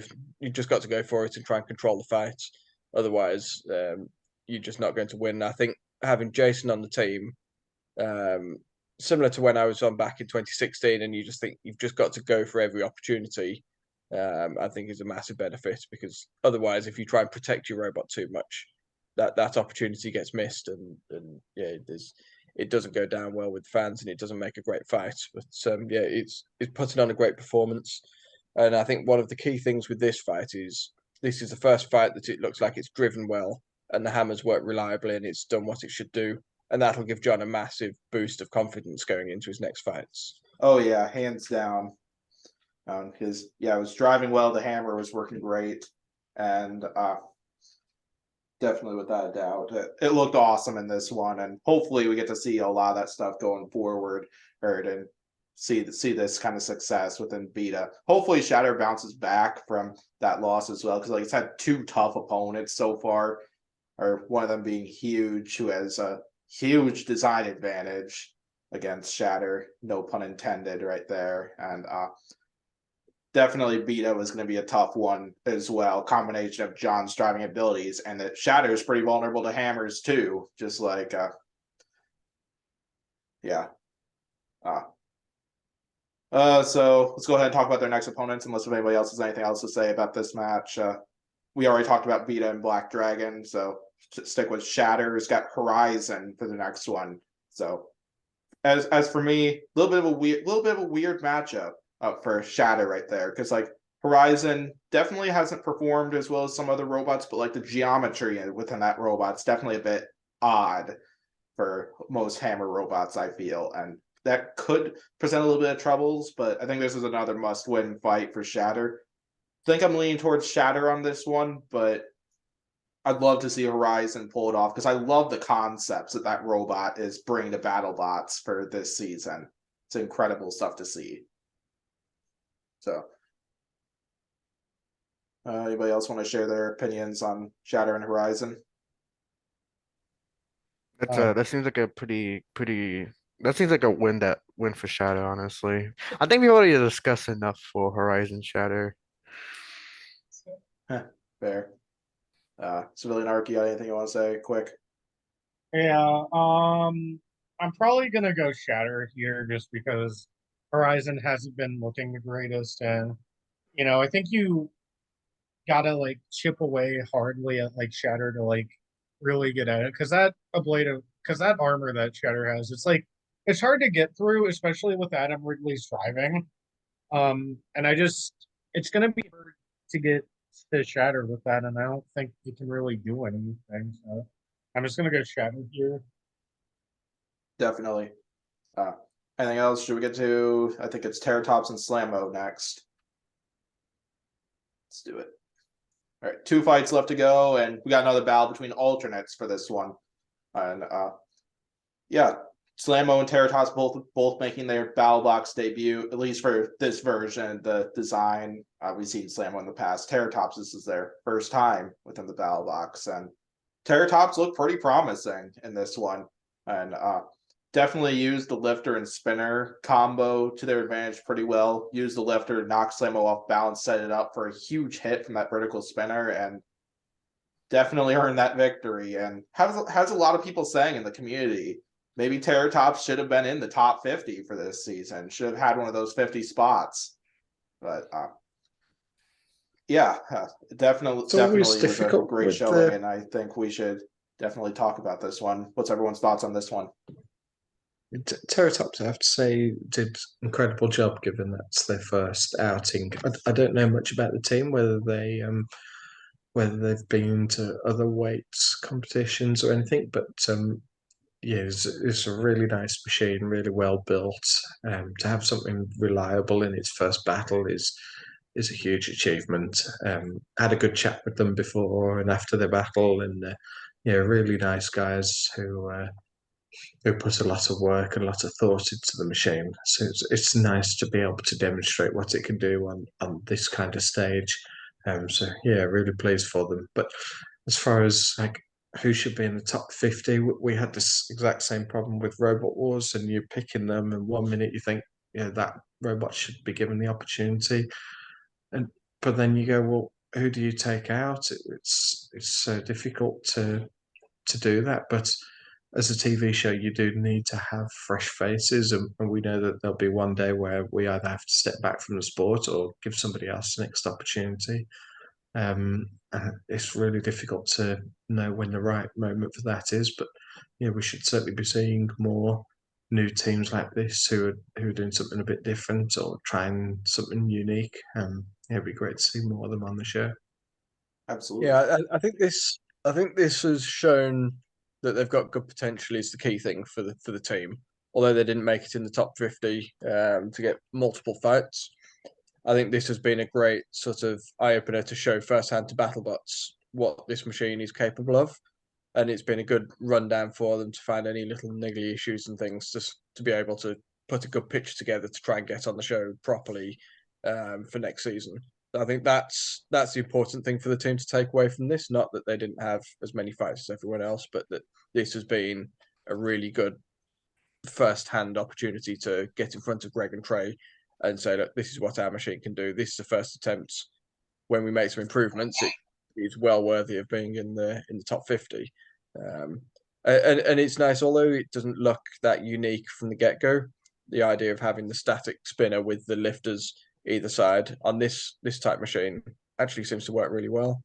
But the thing, I felt really sorry for Craig and Chris Danby on this one, because they've been getting their robot ready. They'd had it working for a couple of weeks by this stage, I think, almost. They've been doing loads of testing. They've been in and out the arena, had a couple of fights, sort of tests and things that worked really well. And then the second they actually go in for their first televised fight, the lifter stops working. And yeah, they were really disappointed because in all the testing they were doing, it looked really reliable. It looked really solid, really quick. And yeah, every time Craig gets a televised fight, or most of the times, something ends up going wrong, and it works perfectly in between. So yeah, it's a real shame for them, because I think Slammo deserved a place in the main competition. Absolutely. Definitely, it sounds like the Danby curse is still around it. And we've gotten some funny moments out of it. Anybody else want to talk about this match? Yeah, this was I'm glad we got to see Terratops in action, because when I first saw the Terratops design, I'm like, oh my god, new Whiplash, I'm so hyped. And then, because like Whiplash hasn't used its vert in a while at this point, but like now it has, so. Um, but when I heard it was an alt, I was a little sad, because, you like to see all these unique like rookie designs come into play, and lifter spinners definitely aren't like the rage, but like they're just a fun concept to see because they involve like multiple sets of strategies. Like Jackpot, for example, has the lifter spinner combo, and it's just interesting to see how they strategize with that. And same thing with Terratops. So I'm glad they got a good win here. Hopefully they get another fight. Maybe they're in Golden Bolt or something. I don't know, but I just want to see more of them. Yeah. I kind of want to see a fight between Terratops and Double Tap, specifically for the opportunity to see how well can Terratops take like spinner attacks. And surely enough, there are a few more unknown fights that we don't know of coming in the qualifiers. So maybe Terratops is in one of those three. We'll find out at some point. So yeah, Mantine or Google, you two want to talk about this one if you have any other thoughts on it? I was really impressed by Terratops just in general, everything. It seemed to drive well. It was like Whiplash if it was at all entertaining. No, I'm kidding. The strategy of lifting something onto the weapon is a really interesting way of doing the lifter spinner combo, and I find it much I find it better than the Whiplash strategy, although they both have their ups and downs. I think this is a very good way to do it because, typically the underbelly of the robot is one of the very great weak points of any robot. And I think lifting it all the way up and then having it coming down onto their weapon going upwards is going to mess up any robot it can actually get under. I don't know the how reliable or strong the robot is, but it seemed to, at least in this fight, get hits and keep working. And that's impressive for any robot, much less a rookie. So shout outs to them. Their weapons seem to hit pretty hard. It clearly messed up Slammo pretty good, and their strategy of just melding their weapons together into one kind of flowish sort of combo maneuver is really entertaining. And I hope they come back next season actually, because it's really cool. Yeah, absolutely. Yeah, unless if Google has anything else to say there. We don't know if either of these two robots have another upcoming opponent yet or what it is. So unless if Google has anything to say, we'll move on to the main event. Main event time. All right, last one. So Tantrum and Blip. This is one of the first matchups that I can think of where it's like a matchup between the same team, basically. The Tantrum and Blip made by Seems Reasonable Robotics, and this one definitely didn't go the way I was expecting it to, because Tantrum caught fire pretty early on and lost their weapon as well as decided to drive pretty early in the match, and Blip took advantage of that and managed to land a bunch of nice flips. And Tantrum still did a good job though in this fight, despite having only one-sided drive. At least we're able to get Blip high centered up on the robot, get a few pretty good control moments, but I think that's pretty straightforward with this one. What's everyone's thoughts on this match then? It was really unexpected. Yeah. I don't have anything to say. It's pretty straightforward. My disappointment is immeasurable and my day is ruined. Fair enough, but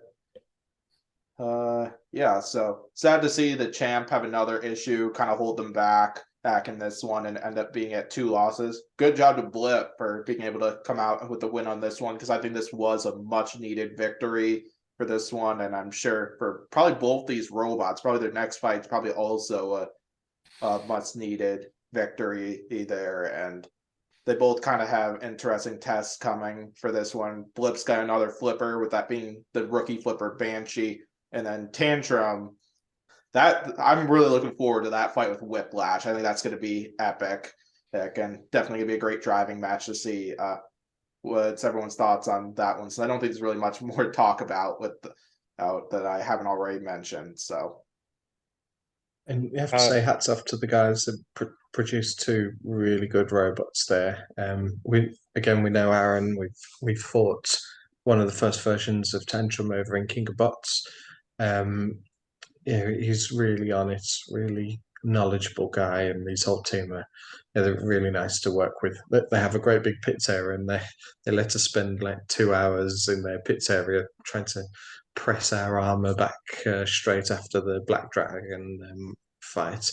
So it was yeah, it's remarkable that they've been able to produce two such innovative robots there. Real hats off to them both.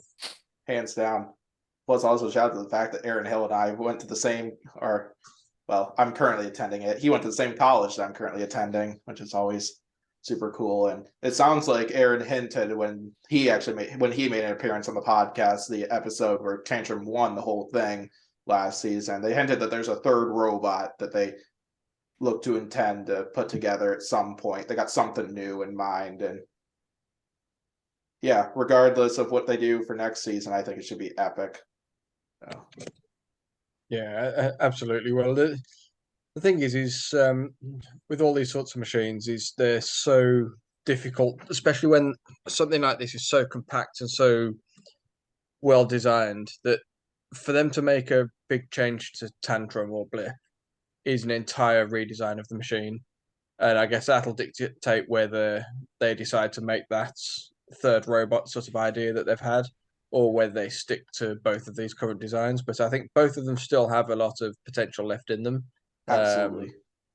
It's like us really. It'll all come down to whether they've had their fill of either of those robots and want to look into something else or not. But yeah, they're both formidable machines that could do really well.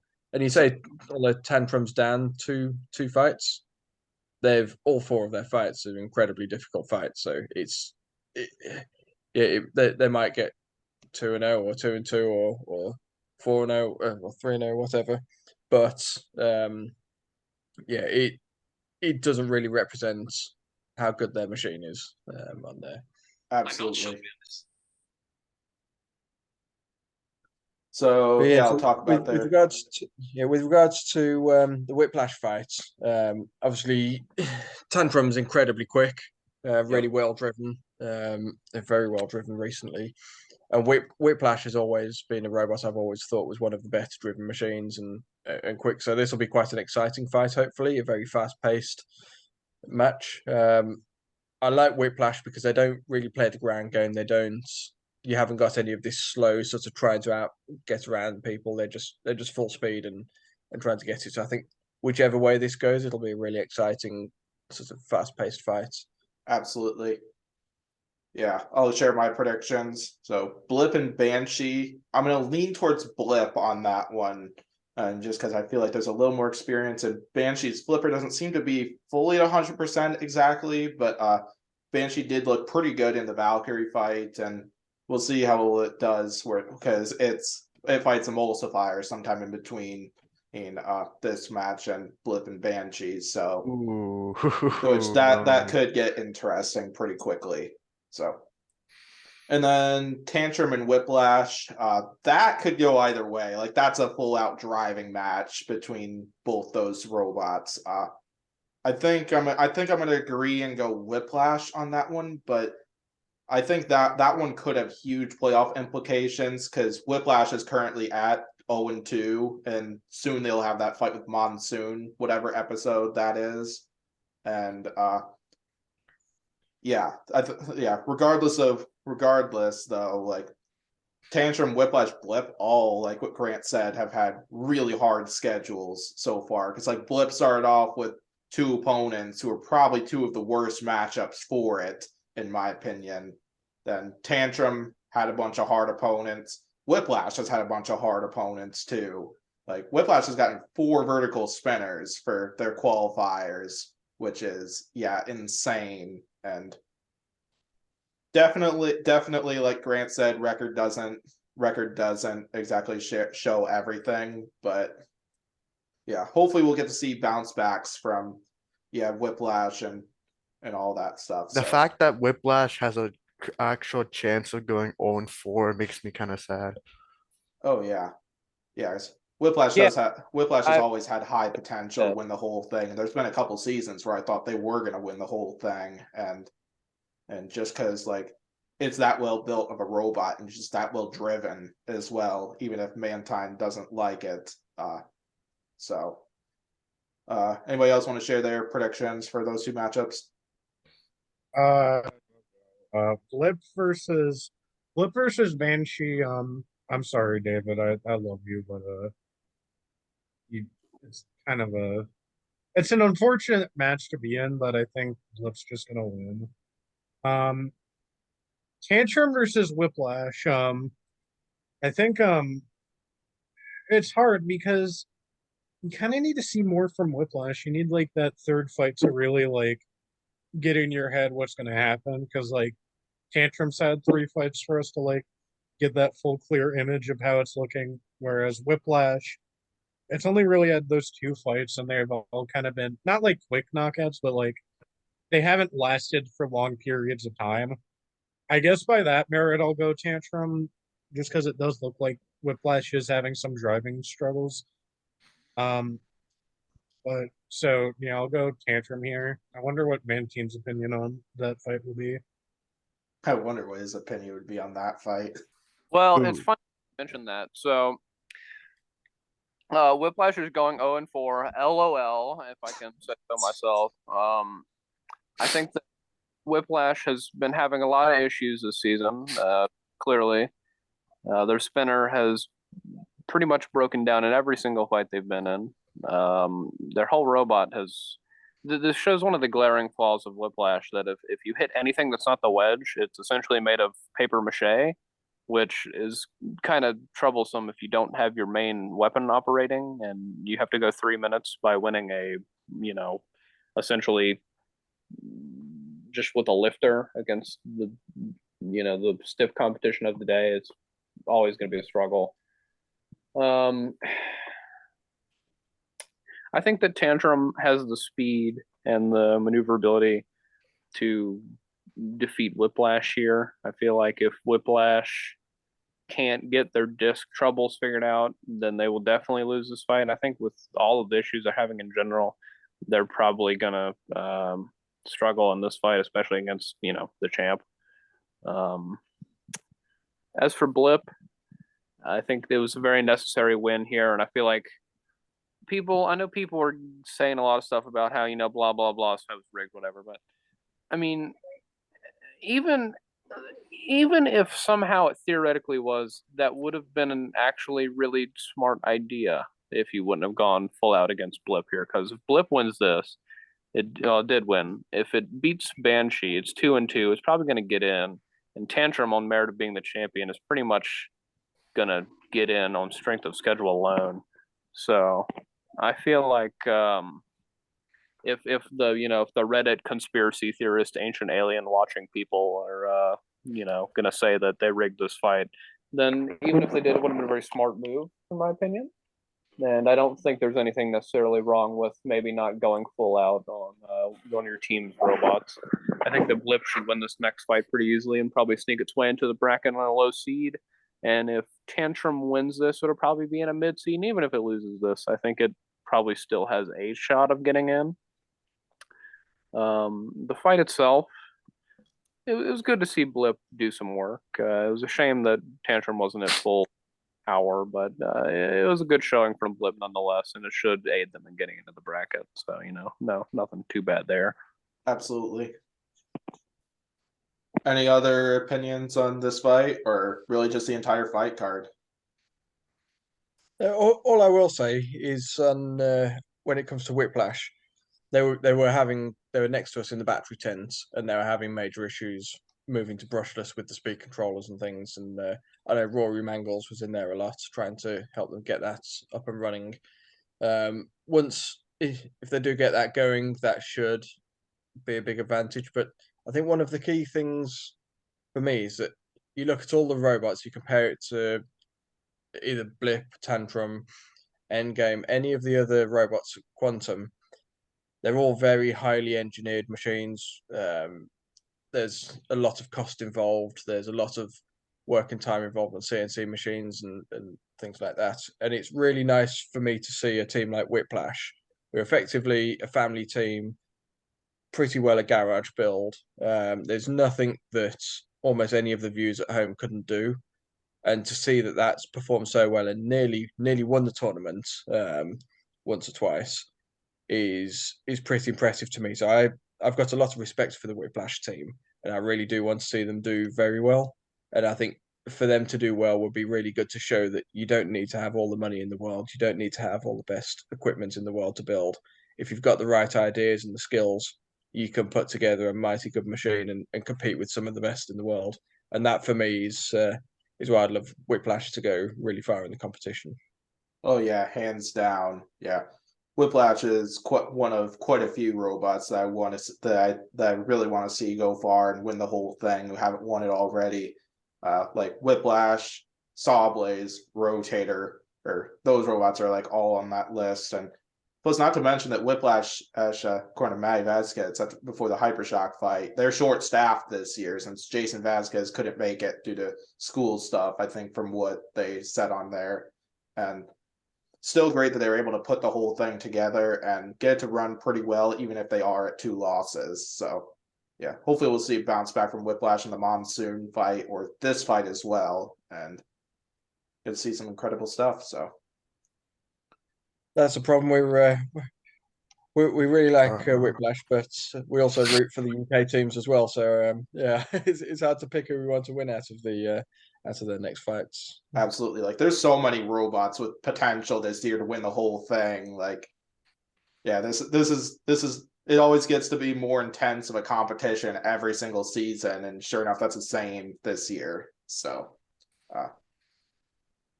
yeah, No anything else way. from anybody, or should we close out this podcast? I think I don't know. Blips, I like Blips piano keys. Yeah, So, absolutely. Even though they didn't use them in this fight, because this is actually a pre-filming photo op thing that I have up there because I couldn't find a they blip used the for piano actual keys picture, against so. Endgame, Yeah, they used them against Endgame. which didn't work. Yeah, because Endgame just bent the front. That's just because Endgame's also one of the best when it comes to winning the ground games. So Yeah, This am is I part of the sport I really dislike is having to get into all these flappy front ends. And Endgame, I think at one point had 18, or I think on the bench they had like I think of 18 little piano key wedgelet type things on there. It's like where does it stop? I really wish you had to submit your design and you had maybe one, potentially two configurations, and you had to pick from those, and it would get rid of all these wedgelets, all these long forks and things, and just go back to the whole idea of design your machine before you get to the competition, and that's the one robot you fight with. But yeah, I really wish this sort of wedge game thing was a little different, but they've done a great job of it. But oh yes, definitely. it's a pet peeve of mine. It's is this wedge game. Yeah, I think it's only Witch Doctor and Death Roll are like the verts I can think of that aren't really using forks.